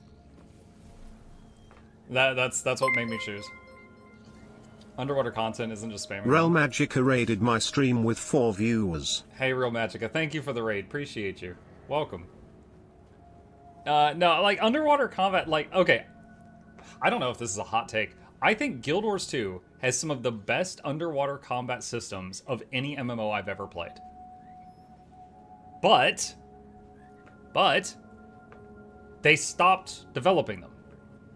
Like, they made, like, you know, we've got engineer turrets that have buoys so that they have neutral buoyancy underwater. Rangers have a whole section of aquatic pets that they can use underwater. The flesh golem for the necro turns into an undead shark underwater. Like, they put effort into these things, but then they just kind of stopped bothering with water stuff after a few expansions, and they haven't done it in years. Like, if you're in World of Warcraft and you're a mage underwater, you just spam Fireball, and it works. And Elementalists in Guild Wars 2 underwater, instead of fireballs, they shoot jets of boiling water. Like, they clearly put thought into it. It looks nice. It's cool. I like it. I dig it, and I enjoy it. And of course, they didn't want to deal with breath bars. So they just gave everybody rebreathers. And yeah, that's a whole separate conversation. But I genuinely enjoy the underwater combat in this game. I really do. However, I don't get to use it much, right? There's no raids that are underwater. There's like one fractal that's underwater, and you're a dolphin half the time. There's no strikes that are underwater. World v World, honestly, some of the craziest fights I've ever seen involved the water. Like people moving in and out of the water to use their water skills and their land skills, you know, and keep both of them on cooldown in the same fight. But yeah, like the necro underwater could make a swarm of vampiric shrimp. That's an actual skill on their bar. They can tie a gravestone to someone's feet and sink them to the bottom. That's... did you guys all know that sink is a CC in the game? There's knockdown, there's knockback, there's fear. Sink is a CC. You just don't see it much. You can just... You're going straight to Davy Jones' locker. It's fantastic. When the game first came out, one of the PvP maps, I believe it was Capricorn, one of the nodes was underwater. But so many people whined about it because they are skillless. That they took it out and they brought it back up to, you know, land. I loved it. I loved playing on that map and making underwater turrets and throwing sharks at people depending on the character I was on. But yeah, anyway, like I haven't played every MMO, but of the ones I've played, Guild Wars 2 has the most interesting and developed underwater combat that I know of.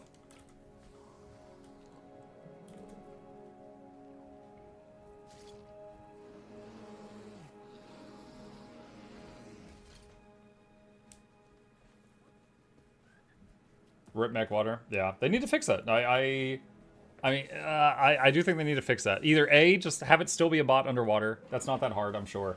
Or B, have it have different transformations. Like, you know how the mech has like the punchy arms or the blade arms or the gun arms? Like underwater, have it just transform into like a little sub. And it could have like, if you have gun arms, it just shoots like torpedo tubes. That's easy. If it has blade arms, give it like a swordfish nose. If it has the punch arms, make it a sub with just one obnoxious, muscly robot arm. It's just like Trogdor.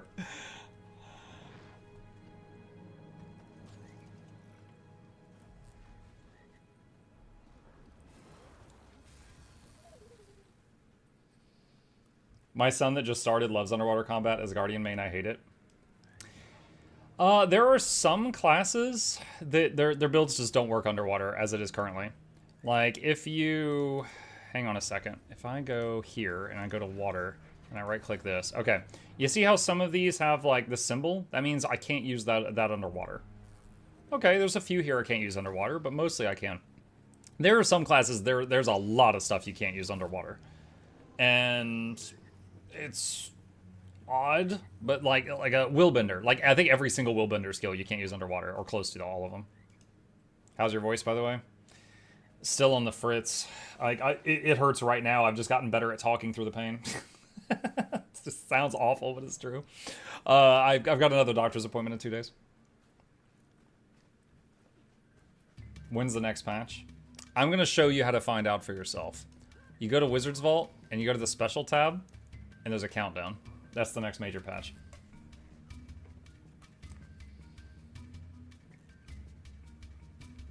Mike, I've always felt that WoW did lore better than any other MMO I've played. I still feel Guild Wars 2 is missing something when it comes to presenting lore and stories. Okay, I think WoW, early on, did a really good job telling a story. Like, important moments were cinematics, right? Like, because there are many players that when they're in an MMO, if you get like a big box of text, they just hit accept and close it, right? And I do that in some games, I admit it.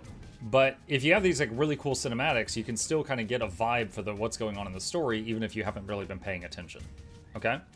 Guild Wars 2, you guys remember in like vanilla Guild Wars 2, there's like those pastel cutscenes?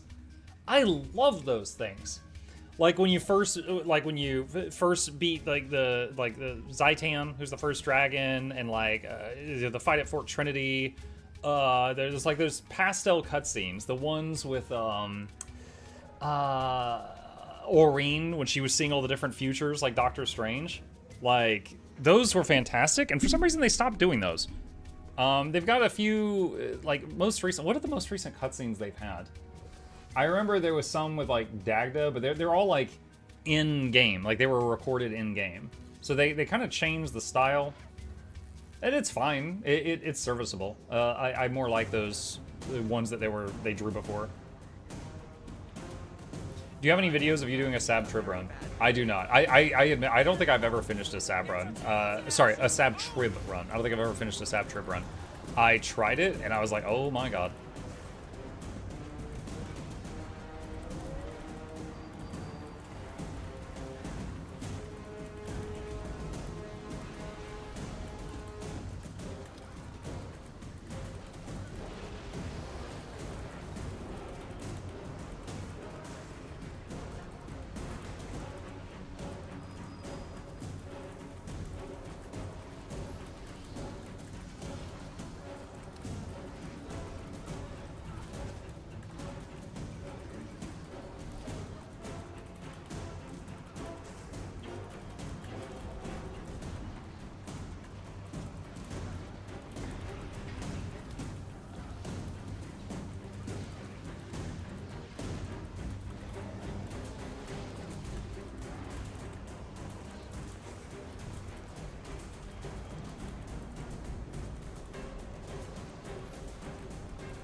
I miss the cinematics too. I'm glad they're trying a little bit with the in-game semester VOE doesn't need. And it's a constant learning experience. Like, for example, at the beginning of Janthier Wilds, remember that cutscene where all the people were talking for like a half an hour? A lot of people didn't like that. Like, I liked it because I know the lore of the game and there was a lot of information there. But, like, I've heard a lot of complaints about that. Like, there was one, I think they sponsored, I want to say it was Soda Poppin', for like 2 hours, and like half of it, he was just watching that video and no one in his audience knew what was going on. And in my opinion, that was like one of the worst sponsorships because of just like, it was like, where's the gameplay?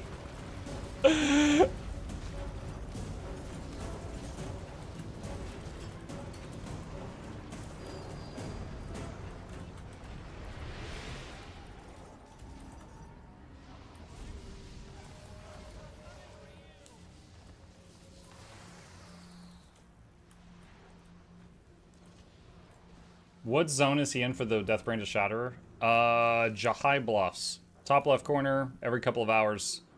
This big sucker comes down, you can fight him. If people do the pre-event. Do you have any details on the World v World accessory? I have Aurora, but holding off on Vision for this. So, what they have teased so far is that there is a World v World accessory and a PvE accessory coming out.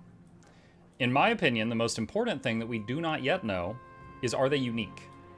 And what I mean by that is, for example, I have the existing legendaries. Like, here's Vision, right? This is a legendary accessory called Vision.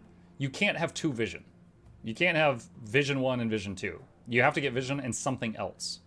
We do not currently know if you can make the new legendary accessories multiple times. And I am very eager to find that out. And once I know, I will be very happy to tell you guys. But waiting to find that out. Additionally, I'm sure it will have some kind of graphic, because for example, if I turn these on, you know, I get these like jello balls above my head, very lava lamp looking. But if you don't like it, you can just uncheck these and turn them off.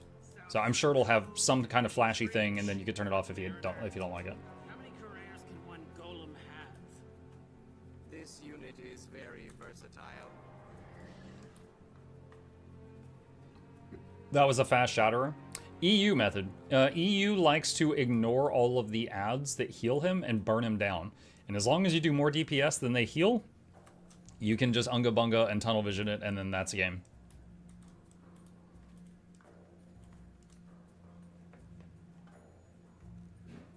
Endless Summer is not unique as well. Hang on a second.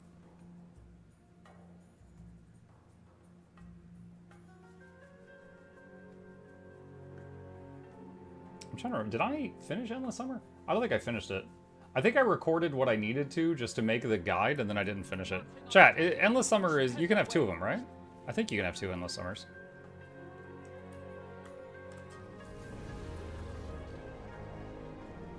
Yeah, you can. Okay, yeah, chat says yes. All right. Thanks. Yeah, I did the quest part of it, like the story part. And then I was like, okay, that's enough for the video, because like I didn't want to spend all of the materials to make it, because I didn't need it. Did the visual effects stack? Oh wait, no, I remember they do, because when they invited me to host that fashion template stream on the main YouTube channel, sorry, on the main Twitch channel for Guild Wars 2, while I was over there on the test account, I equipped 2 Endless Summers, and I was like, I have doubled the crabs. I forgot about that. Okay. Yeah, you can overlap the effects and get more crabs. After what the Mersat did to my people, I'd say they've more than earned this. Rit, what is this heresy? I was feeling spooky today. I'm spooky monk. The scepter, it screams. I need time to calm it.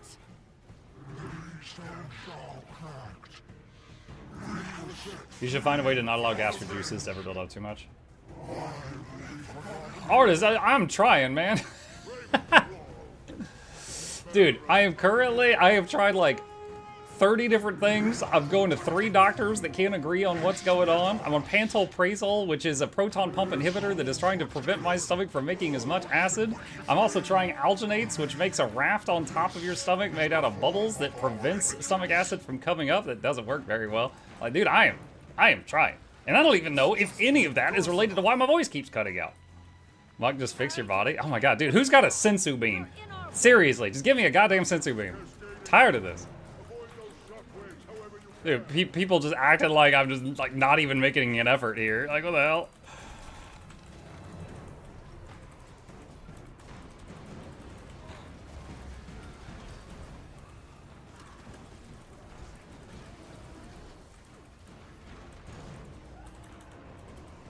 Just get a new stomach. Oh my god. Honestly, I could live with the hiccups, right? Because that's what reflux is for me, it's hiccups. The problem is my voice box keeps going out. That's the thing, it's like, okay. You know, for years people have been like, oh yeah, yo, your face is your moneymaker. If I get hit by a truck, chat, and I get ugly, I'll just be a VTuber. The face is optional. What I need is to be able to talk. My voice is my moneymaker.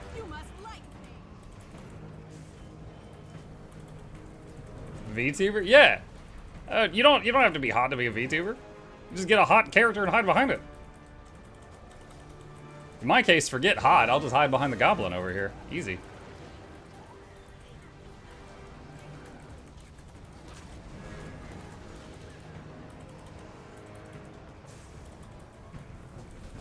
What about the text-to-speech thing? The text-to-speech thing was fun, and we did it for 2 days, and I would say, like, a lot of... It was really awful, because, like, I had to... Hold on, I'm gonna CC this thing. I had to constantly, like, stop what I was doing, type my thoughts, press enter, so there was just, like, really long delays. Oh, we were freaking dead, you guys. Goodbye, cruel world. Close, though. Could always AI your voice by making a sample of yours. I think Noxxi made like a meme video one day where she did that.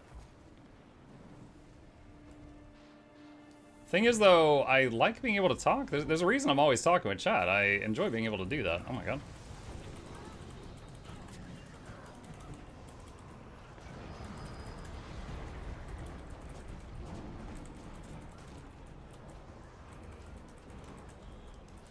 Have you seen an ENT yet? I've seen 3. And the third one complained about how much the first one sucked.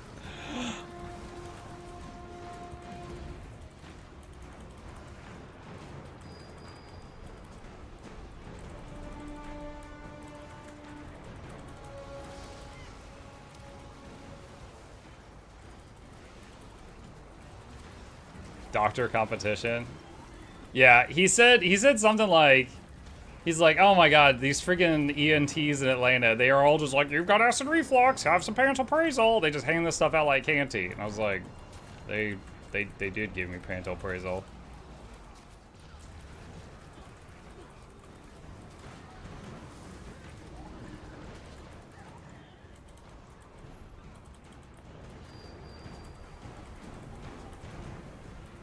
Have you tried minor gym stuff? Regular physical activity has helped a lot of my friends without weird body problems. I admit I have not. I actually used to run like an hour on a treadmill like every day. It was one of the only gym activities I could stick with. And then I injured my feet. And then I had to go through the recovery. And then I started running again. And then I injured them again. And I was just like jogging on the treadmill. So I was like, okay, I guess I'm just really prone to foot injury. And since then, I admit, I have been not very active. Maybe I should. I don't know. I don't know that that's going to help my freaking voice box. But maybe. Running wrecks your knees. In my case, it was the bottoms of my feet kept just like having searing pain. It kind of felt like the bottoms of my feet had bruises, and I was just stomping on bruises the whole time. But it was... something with like the tendon or something like that. It's been a while.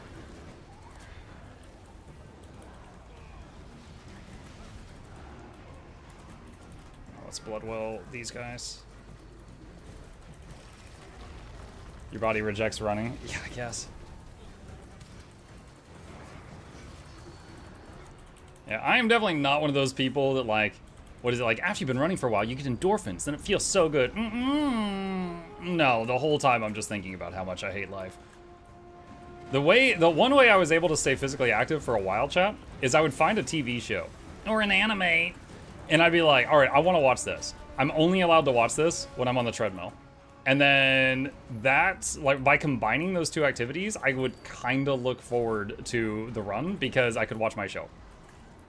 And that worked for me. That honestly worked for me up until like I messed up the feet.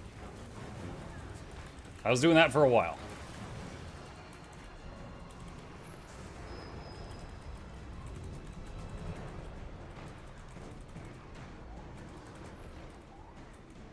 Have you always been a content creator? Oh, no. I have had, let's see, the last like major job I had before being content creator was tech support. And I was, when I started doing like YouTube and Twitch stuff, I was basically doing it for like two or 3 hours every evening after, hold on.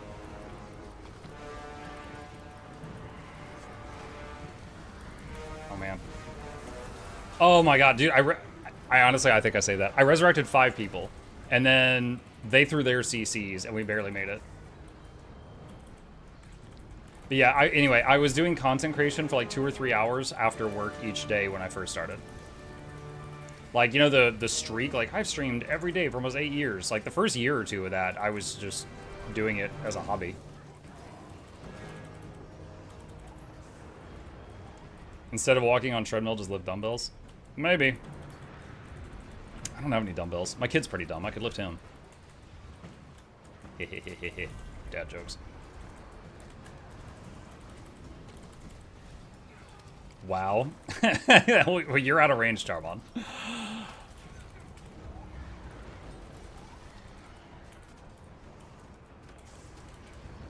No, my stun breaks on cooldown.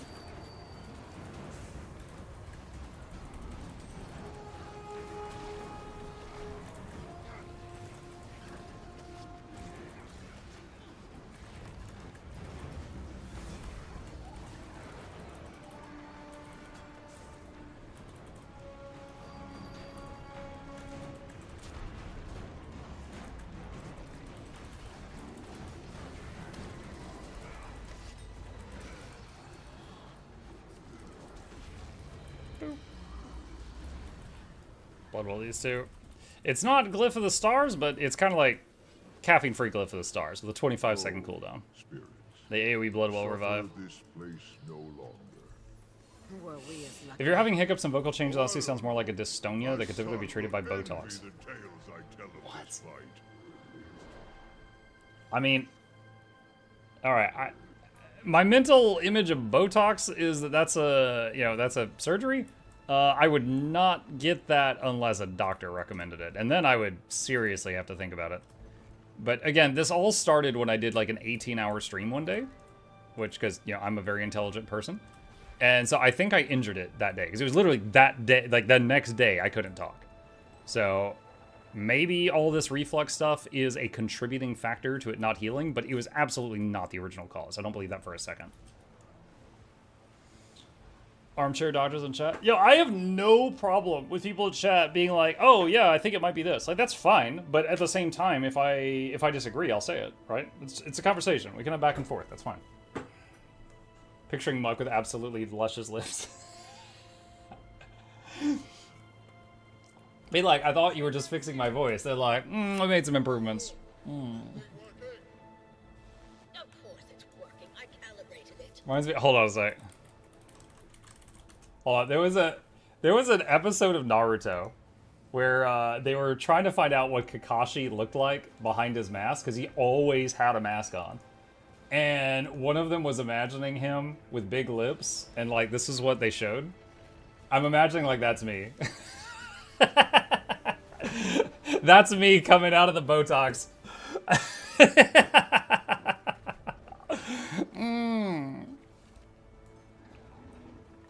The filler episode, yeah.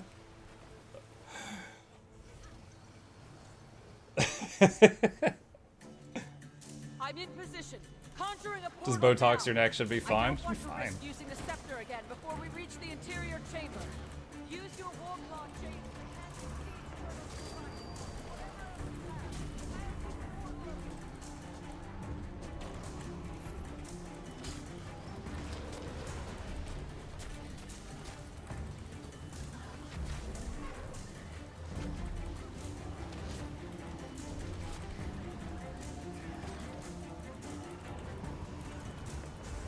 Alright, so my current goal is to just keep healing these turtles so that the people don't get dismounted, and then they can take out this shield.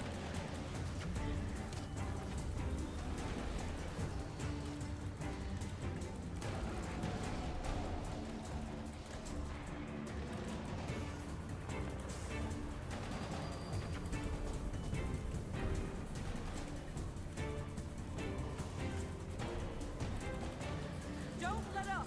Use whatever siege weapons you have, whatever it takes.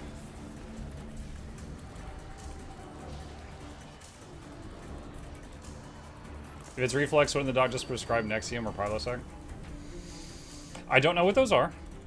The first doctor who just goes, oh, you got acid reflux, she prescribed me pantoprazole, which I have learned is a proton pump inhibitor.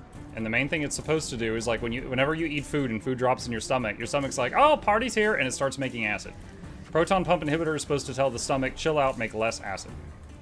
I've been on that for like over 3 months now, and I haven't really felt like it's doing anything. I don't know, like, I might talk to them and be like, yo, can I just stop taking this, because I don't really feel like it's helping.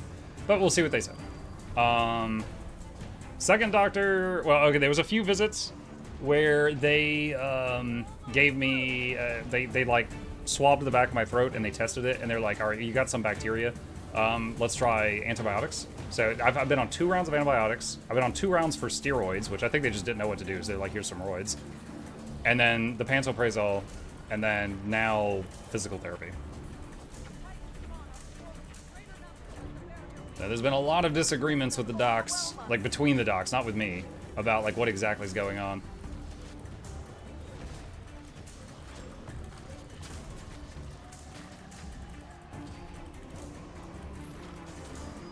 Wishing you the best. I appreciate it. Thank you. You know the biggest thing I miss, chat? Caffeine. God, I miss caffeine.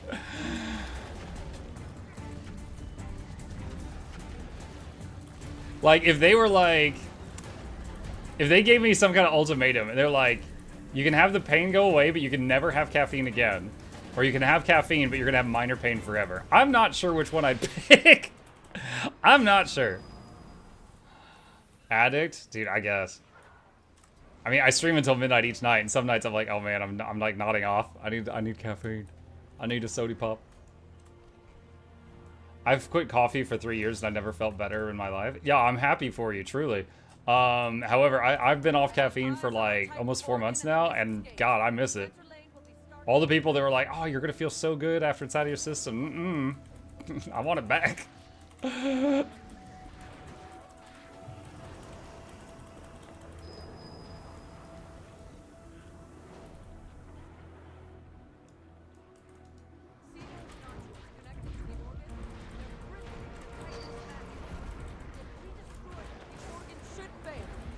Let's see what happens when we take one off the board.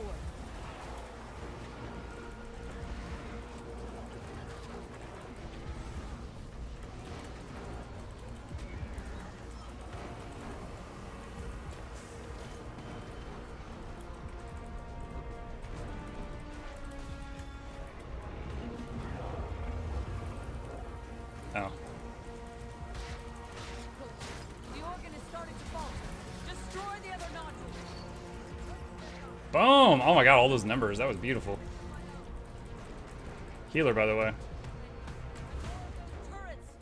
Ping, ping, ping, ping, ping, ping, ping. And take them out. It's amazing how much you can influence mindless DPS by spamming pings on a spot on the map. It's just like a herd of lemmings. You're like, I'm not even in charge. Like, I'm not even in the, like, the leader of the group. Hey, Mr. Hi, Osimo.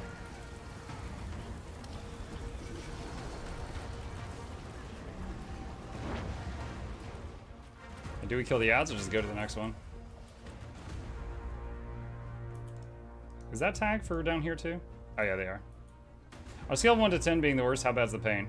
Right now, like, I'd say like a 2.5. It's gone up a bit. Like, every day when I go to sleep, like, it gets better overnight. Like, when I'm not using my voice, it gets better, right? But then if I'm talking all day, especially if I'm like I recently was recording an episode of Craftlock, and Craftlock is like, the voice I'm using is as deep as I can possibly go, you know, which I can't. If you listen to Craftlock 1 and then Craftlock 9 side by side, like, I am higher pitch in the last one because I cannot go as deep now with my voice as I used to.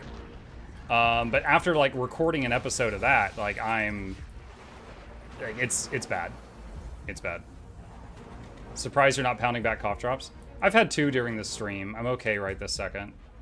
Honestly, they provide temporary relief. Dude, I've learned so much about cough drops. Like, what was the... Shoot, what was... Oh god, it was a big fancy word.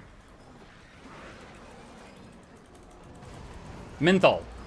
I started to say methane. Menthol cough drops, those work.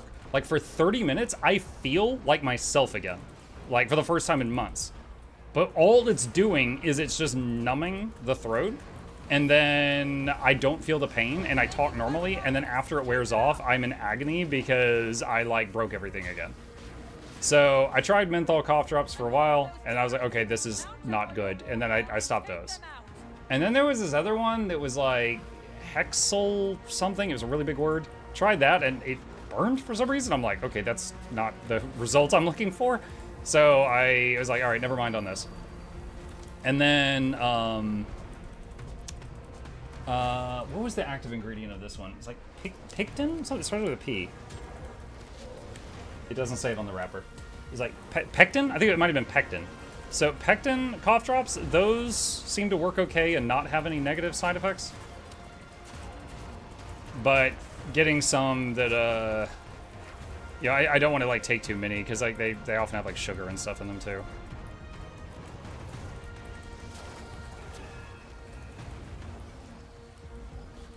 Menthol's amazing to numb stuff and allow for recovering, at least for common colds. Not sure about your situation. Just don't be under the influence of menthol 24/7. No, it was just cough drops.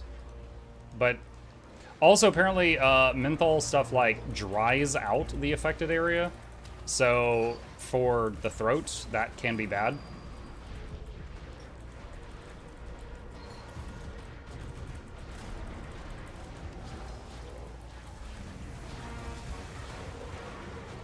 Yeah, basically on the, like, if it gets bad, it's basically ibuprofen and cough drops.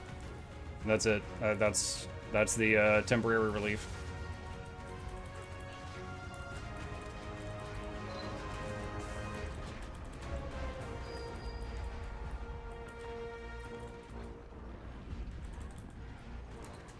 Monk, is the same build you made a video for, or is the build changed in terms of stats? This is the Zealot build. I'm trying not to blow that guy up. This is the Zealot Rip build. I think I'm using half Zealot, half, Celestial stats right now. But yeah, right now, like, post those nerfs that they did, because they did some Rit-specific nerfs, and then they did the everyone nerfs, right? I'm doing, like, in the raids we did today, I was healing, I was keeping up all the boons, and I was doing like 10k DPS. And on some of the fights, what was it, Gorseval and Veil Guardian, I was tanking. And on Gorseval, I still did like 9k. So it's still a very solid build that I would recommend to people, yes. Because like when I heal on my, like I love my druid, but when I heal on my druid, I do like 2k. So if the group sucks, I can't carry with that. This I can. Let's go 23 months Mukluk Punk. Shoot. Oh well. Who's that? Phoenix! Thank you, Phoenix. Welcome back. Appreciate you. you mainly camp staff? 99% of the time. You just stay staff.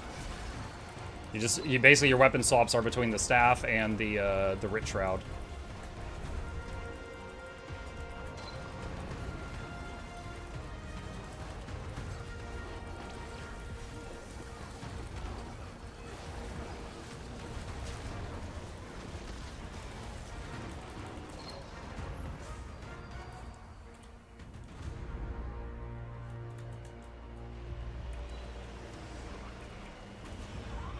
Boom. There's always someone.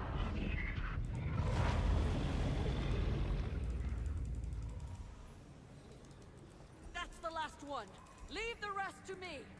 Legavo, binding of wills, strike at this abomination. There. The Titans shouldn't recover from that anytime soon. She's helping, chat.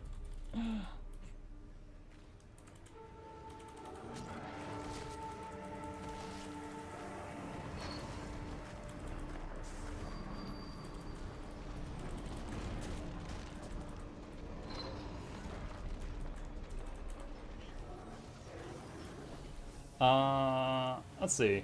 Sounds fun. I'll try it. Maybe it'll get me to learn to be a healer in raids or strikes. Yeah, it's pretty fun.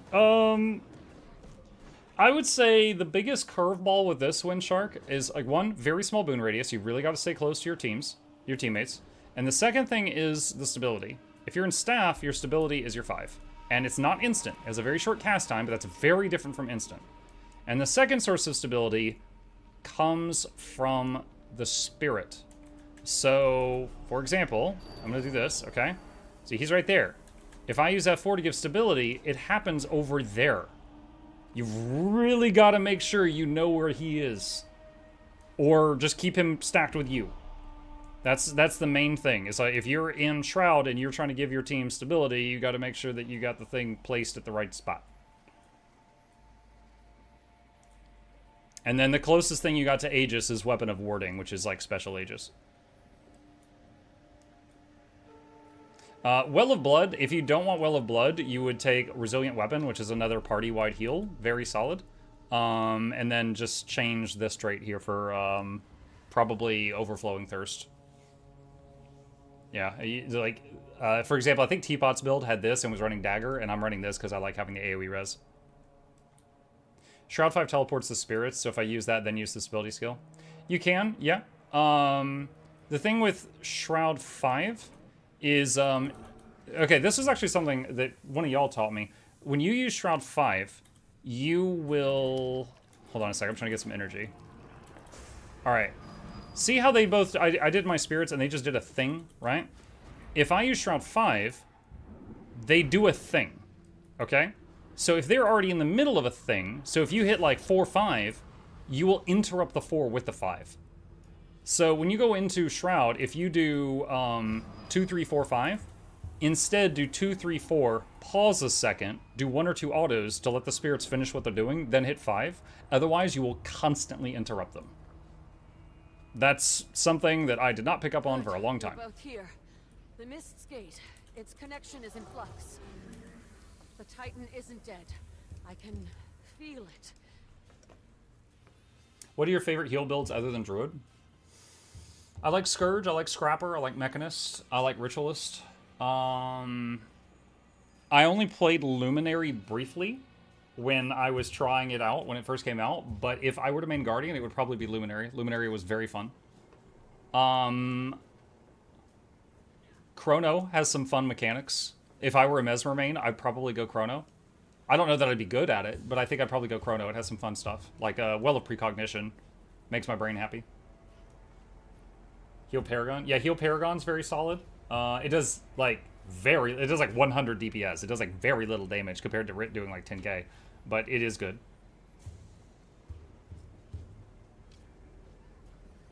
If you read Shroud 5, they cast their summon on skill again. No, they do different stuff. I was glossing over it to not give too much details. The point is that 2, 3, and 4 do something, and when you hit 5, they do another animation. So if you hit like 2, 5, you interrupt the 2. If you hit 3, 5, you interrupt the 3. Stuff like that. That's the short version of it.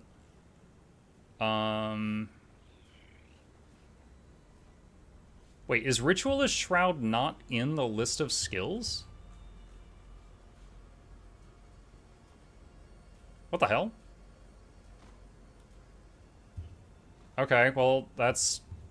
I don't know if that's a bug or a design flaw, but I was trying to look up a tooltip, and it's not in here. The Ritualist Shroud's not in here. There's Reaper, there's Harbinger, no Rit. Q&A Mukluk strikes again. Let's see. Happy I didn't go detailed, didn't walk into it. No, you're totally fine, you're totally fine. Let me do something here. Hang on. Let me head to the testing room, and I will, I'll show you what I'm talking about.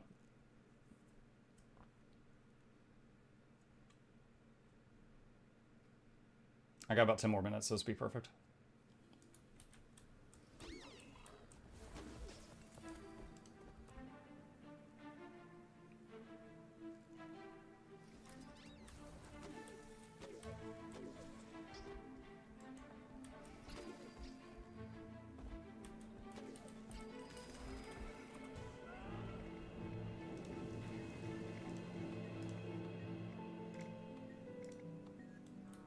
Alright, so here's the golem, right?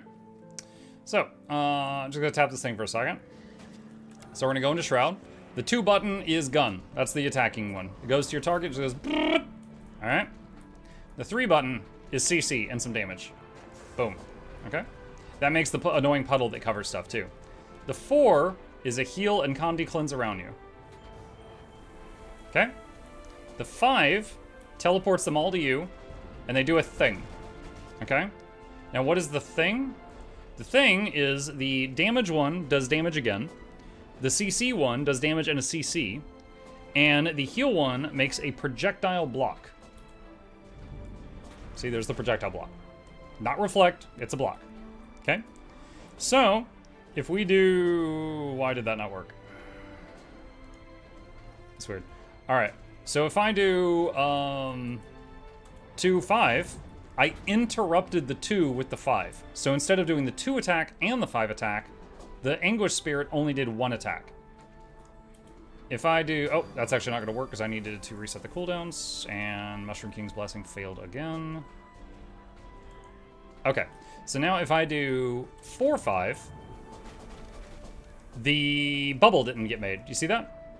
So, again, weird interaction. That time he was like, screw you, I'm finishing the 4, but I'm not making the bubble. So if you just, essentially, if you do 2 or 3 or 4, and then you quickly do 5, one of them is not happening. It's just, one of them's not going to happen.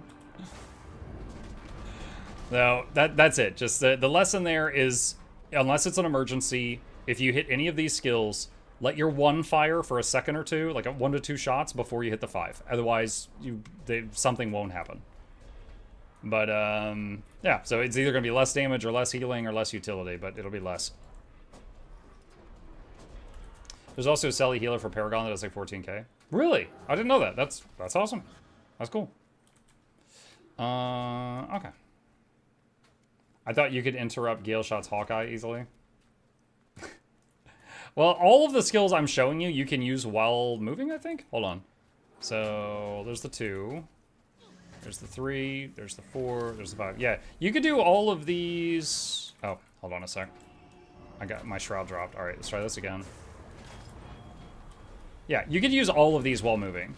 So it's not... you know how there's some skills that if you're hitting a movement button, you interrupt it? This is not that. In this case, the problem is there's the... hitting one skill while in the middle of another. It won't finish skill 1 and then start skill 2. It'll interrupt skill 1 or 2 with the other one. Did they drop anything today? Not that I know of. Hey, Mug, is your voice regenerated? Sadly, no. Still working on it. But I can talk right now. So if you've missed the melodious sound of my voice, here it is. Let's see. You want a DPS Soul Beast? You want to support Druid? Druid has a DPS build based on Condi. They have a Grandmaster trait that turns a lot of their heals into conditions. So you can be like a dot Druid if you want, but there's not really a powered Druid. Not a good one that I know of. What are your favorite open world builds for metas and trains? if I'm playing a meta and I'm around a lot of people, I love to be a support. Because in my mind, if you got like 30 people there, most of them are probably DPS, right?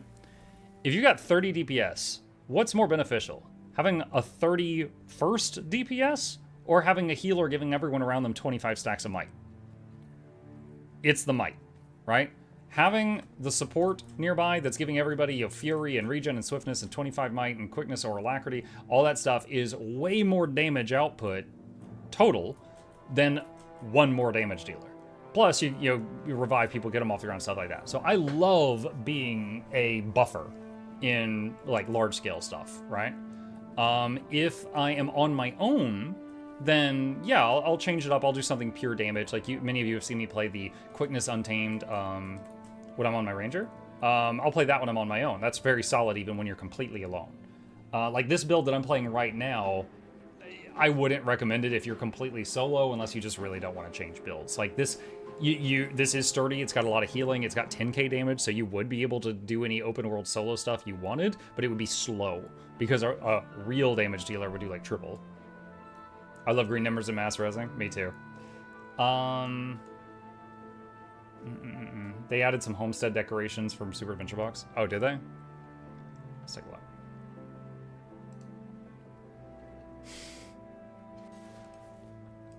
It's the boss from SAV.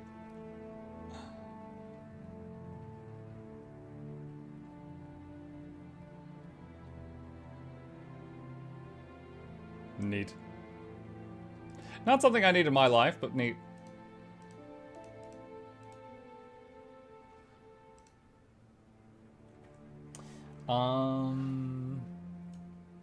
Really only got to worry about meta when you're doing raids and World v World and stuff, otherwise just wing it, works just fine. That is true. That is true. I always play offensive supports. I kind of like the Boon Herald. Yeah, I mean, like whether you're healing or not, just bringing a bunch of buffs around you is amazing. Like, for example, if I'm playing a pure DPS Untamed, let's say I could do 35k, which I probably can't, but let's just say. And then trade that if I'm playing the quickness DPS Untamed, where I'm providing quickness and might and a bunch of other stuff around me, but I'm doing 30k. So I've lost like 5k damage. That 5k is more than made up for by giving everyone around me quickness and might. Like, it's not even close. So it's very satisfying for me being like the support in that way. Muck is a Weaver main, don't let him tell you otherwise. Like, in my mind, again, the first MMO I ever played was EverQuest, and in EverQuest, yeah, there was healer, tank, DPS, and then there was buffs. Like, there was a fourth role in that game that was mostly filled by bards and enchanters. And they excelled at multiplying the output of your party members and debuffing the enemy. And I loved the buff roll. It was so good. Like, there was a slow spell that reduced the enemy's attack speed by like 70%. And that was required for raids because bosses were balanced around you having that on them. And then you had, something like, there was a skill like quickness that increased attack speed. There was mana regeneration buffs, all kinds of stuff. Speaking of buffs, what do you personally prefer, Guild Wars 2 boon application or the way WoW does it? I do enjoy upkeeping boons, however, if you had me just pick overall between the two, I would say WoW, and the reason is because of stacking. In WoW, you buff before the fight. In Guild Wars 2, you have to buff constantly during the fight. And because of buffs and heals, we have to all stack together. And, like, how many of you play a rifle or a longbow character and you wish you could get further back? That's what I'm talking about. It is because of the boon system and the heal system that we all have to stack together. You've got the rifle people next to the dagger people, and you've got the hammer people next to the longbow people, and it's kind of stupid. If the boon system didn't require stacking, you could have people spread out, and that wouldn't be required. And, but on the same note, pulling from my EverQuest experience, the Bard was capable of doing some of the strongest buffs in the game, but they had to constantly be reapplied, similar to Guild Wars 2's boons. I do not mind that if there are some boons or one class where they have to constantly reapply the stuff. I think that's interesting, that's engaging. But if just buffing before the fight means that we could spread out, I would take it. I would take it. Technically, you get boons for like 20 plus seconds sometimes, so you can still spread out here and there. Yeah, but not regularly. Plus, again, there's the healing. I said there's 2 reasons we stack up. One is boons, one is healing. If you're in World v. World, there's a 3rd reason, which is damage mitigation. Because, like, for example, like if I'm playing this ritualist, right? Like, here's like my heals right here. It's like I need people in that circle. If the boons were instance-wide and people would not need to clump up, it would fix the problem. Again, boons and heals. So, like in WoW, you mostly heal using the raid UI. Like you get like a heal and you fire it using up here, you know, the windows up here. Now there are some that are smart, like I don't know if this is still true. I'm pulling from when I played. Shaman's chain heal. When you would fire it, you'd mouse over one target, but then it would bounce to the next 2 lowest targets. And people called it the banana beam because you'd constantly see like yellow beams bouncing between raid members all over the room. And you only had to be in range of the first guy, whoever you fired it at. But that was an example of a spell that did not require the raid to be stacked up to do its job. I like having some sort of need to clump, but would be cool if builds had like, yeah, okay, for the next X amount, need to do it everywhere, let me hit a button. Yeah, I mean, even in WoW, there was sometimes you had to clump up. On Courage, I don't know if any of you remember that. On Courage was a raid that occasionally the mobs would have meteors. And Meteor would do, I'm gonna make something up here. It would do like 1,000,000 damage, but it was divided among the number of people it hit. So if one guy was alone and he got hit by Meteor, he's dead. But if everybody was clumped up, it just hurt. It would just, because it would be divided among them. So there were mechanics where you would clump up, but there were mechanics where you would split up. But in our game, it's simply always clump up unless something makes you split up and then clump up again. And that's fine. It's fine. I still enjoy it. But if you're, you know, the question was, which one would you pick if you had to? And that's my answer. What's the easiest support for beginners? There's a few that are pretty easy. Willbender, Luminary, Paragon, Mechanist, Druid, Scourge, I think are all very easy to learn. Why would anyone want to dumb down the skills enough for the least qualified person? Wait, what? I don't... Aggro, if you want to rephrase that, I don't even know what that was in reference to. I was simply saying, okay, class fantasy. If I'm a guy with a longbow or a sniper rifle, I want to not be in melee range, just because of the fantasy of that character. I didn't pick playing a guy with a sniper rifle to be shooting the guy from 1 inch away, right? I'm just talking about fun. That's it. That's all I'm talking about.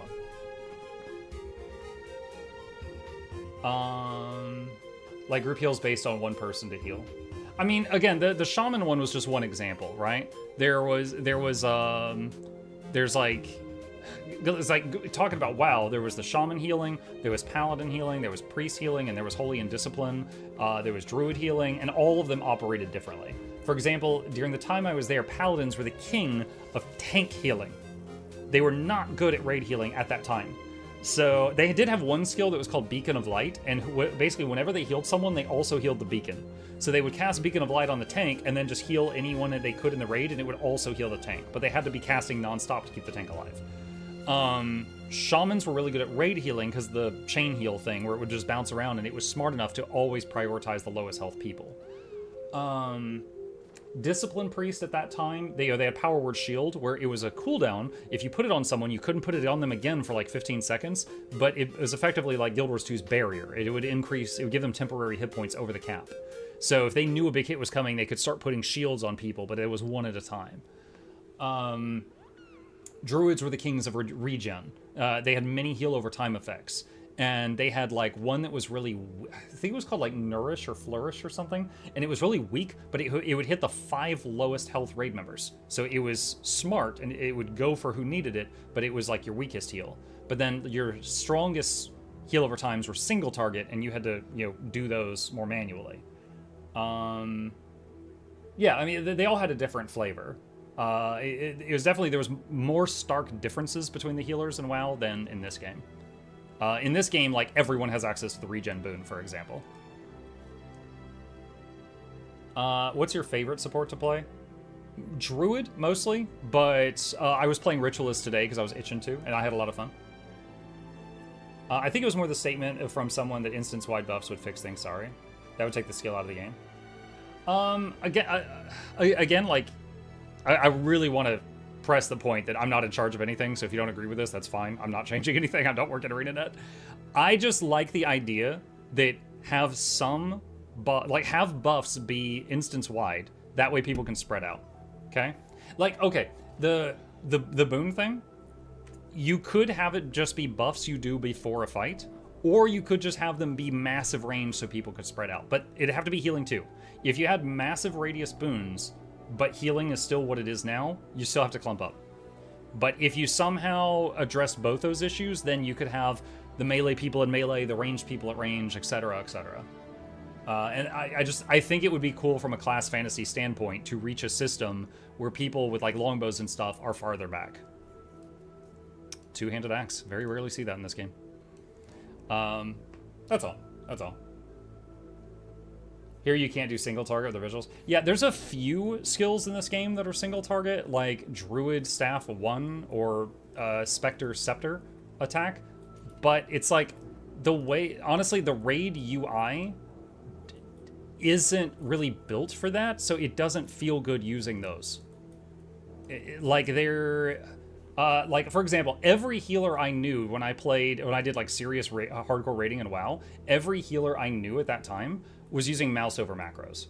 For anyone who doesn't know what that is, really quickly, I'm just going to show this. Let's say let's say that's somebody else and I want to heal them. I would click the button and then I would left click the person. That's 2 clicks, right? And I can't do that while I'm moving my character unless I'm just moving forward in a straight line because I have to move my mouse up here. So I can't be holding right click to turn while I'm doing this, right? So I'd be like, you know, button and click, okay? Mouse over macros fires the spell at whatever your mouse cursor's hovering over. So it removes one of the clicks. So that literally cutting it in half. So it would just be like, you know, click heal, click heal, click heal, click heal. All right? So if you want to have more traditional healing in this game, it really needs to allow mouse over macros. I cannot stress enough, I do not know a single healer that was at the end game when I was doing the server first stuff that didn't use them. Like, it cuts the clicks in half. And when you're like going at 90 miles per hour, that's a huge difference. I made a ton of mouse, like even me when I was tanking, I had mouse over taunt macros. So like if I had like 50 mobs and I saw one get out of the pile, I would just like mouse over death grip and just yoink and just, you know, pull him back into the stack and just instantly. I made a ton of mouse over macros for raid builds in WoW this expansion. Yeah, I don't doubt it. It's a good feature. You know, on this topic, one of my friends that always played healer in every game, he always often told me the most fun he ever had healing was actually a character in Rift. Do any of you remember the Rift MMO? It was called the Chloromancer. And the way it worked is you would put one of 2 buffs up. Either all the damage I do copies as healing to this one guy, or all the damage I do copies as healing at a lesser amount to the whole party. And then you played like a DPS. So you would just unga bunga as hard as you could, but all your damage was like this. It was like thorny vines, like, you know, grabbing the guy and trying to choke him.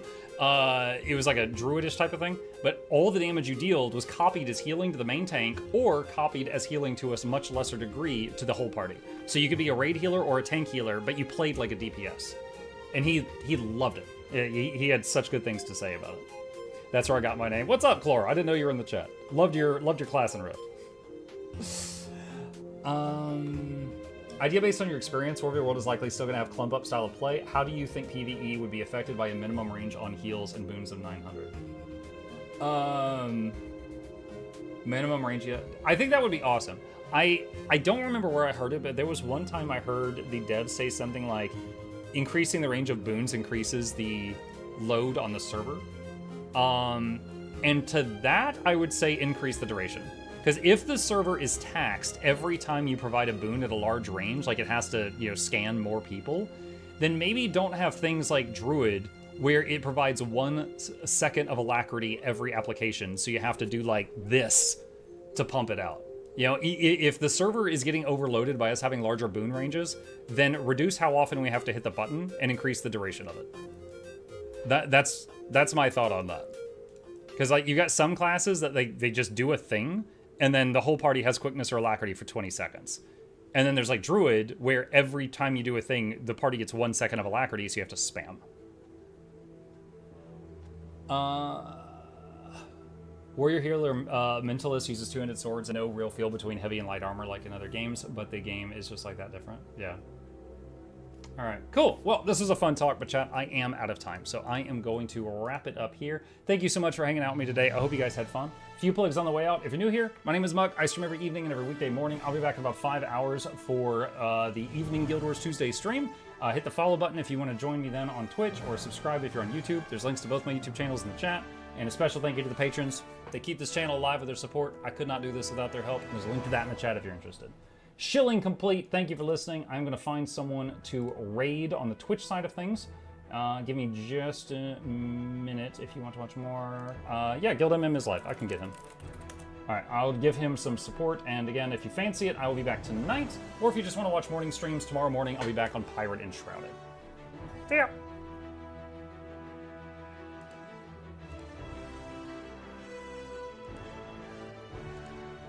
Solid, man. Go Brock Lesnar.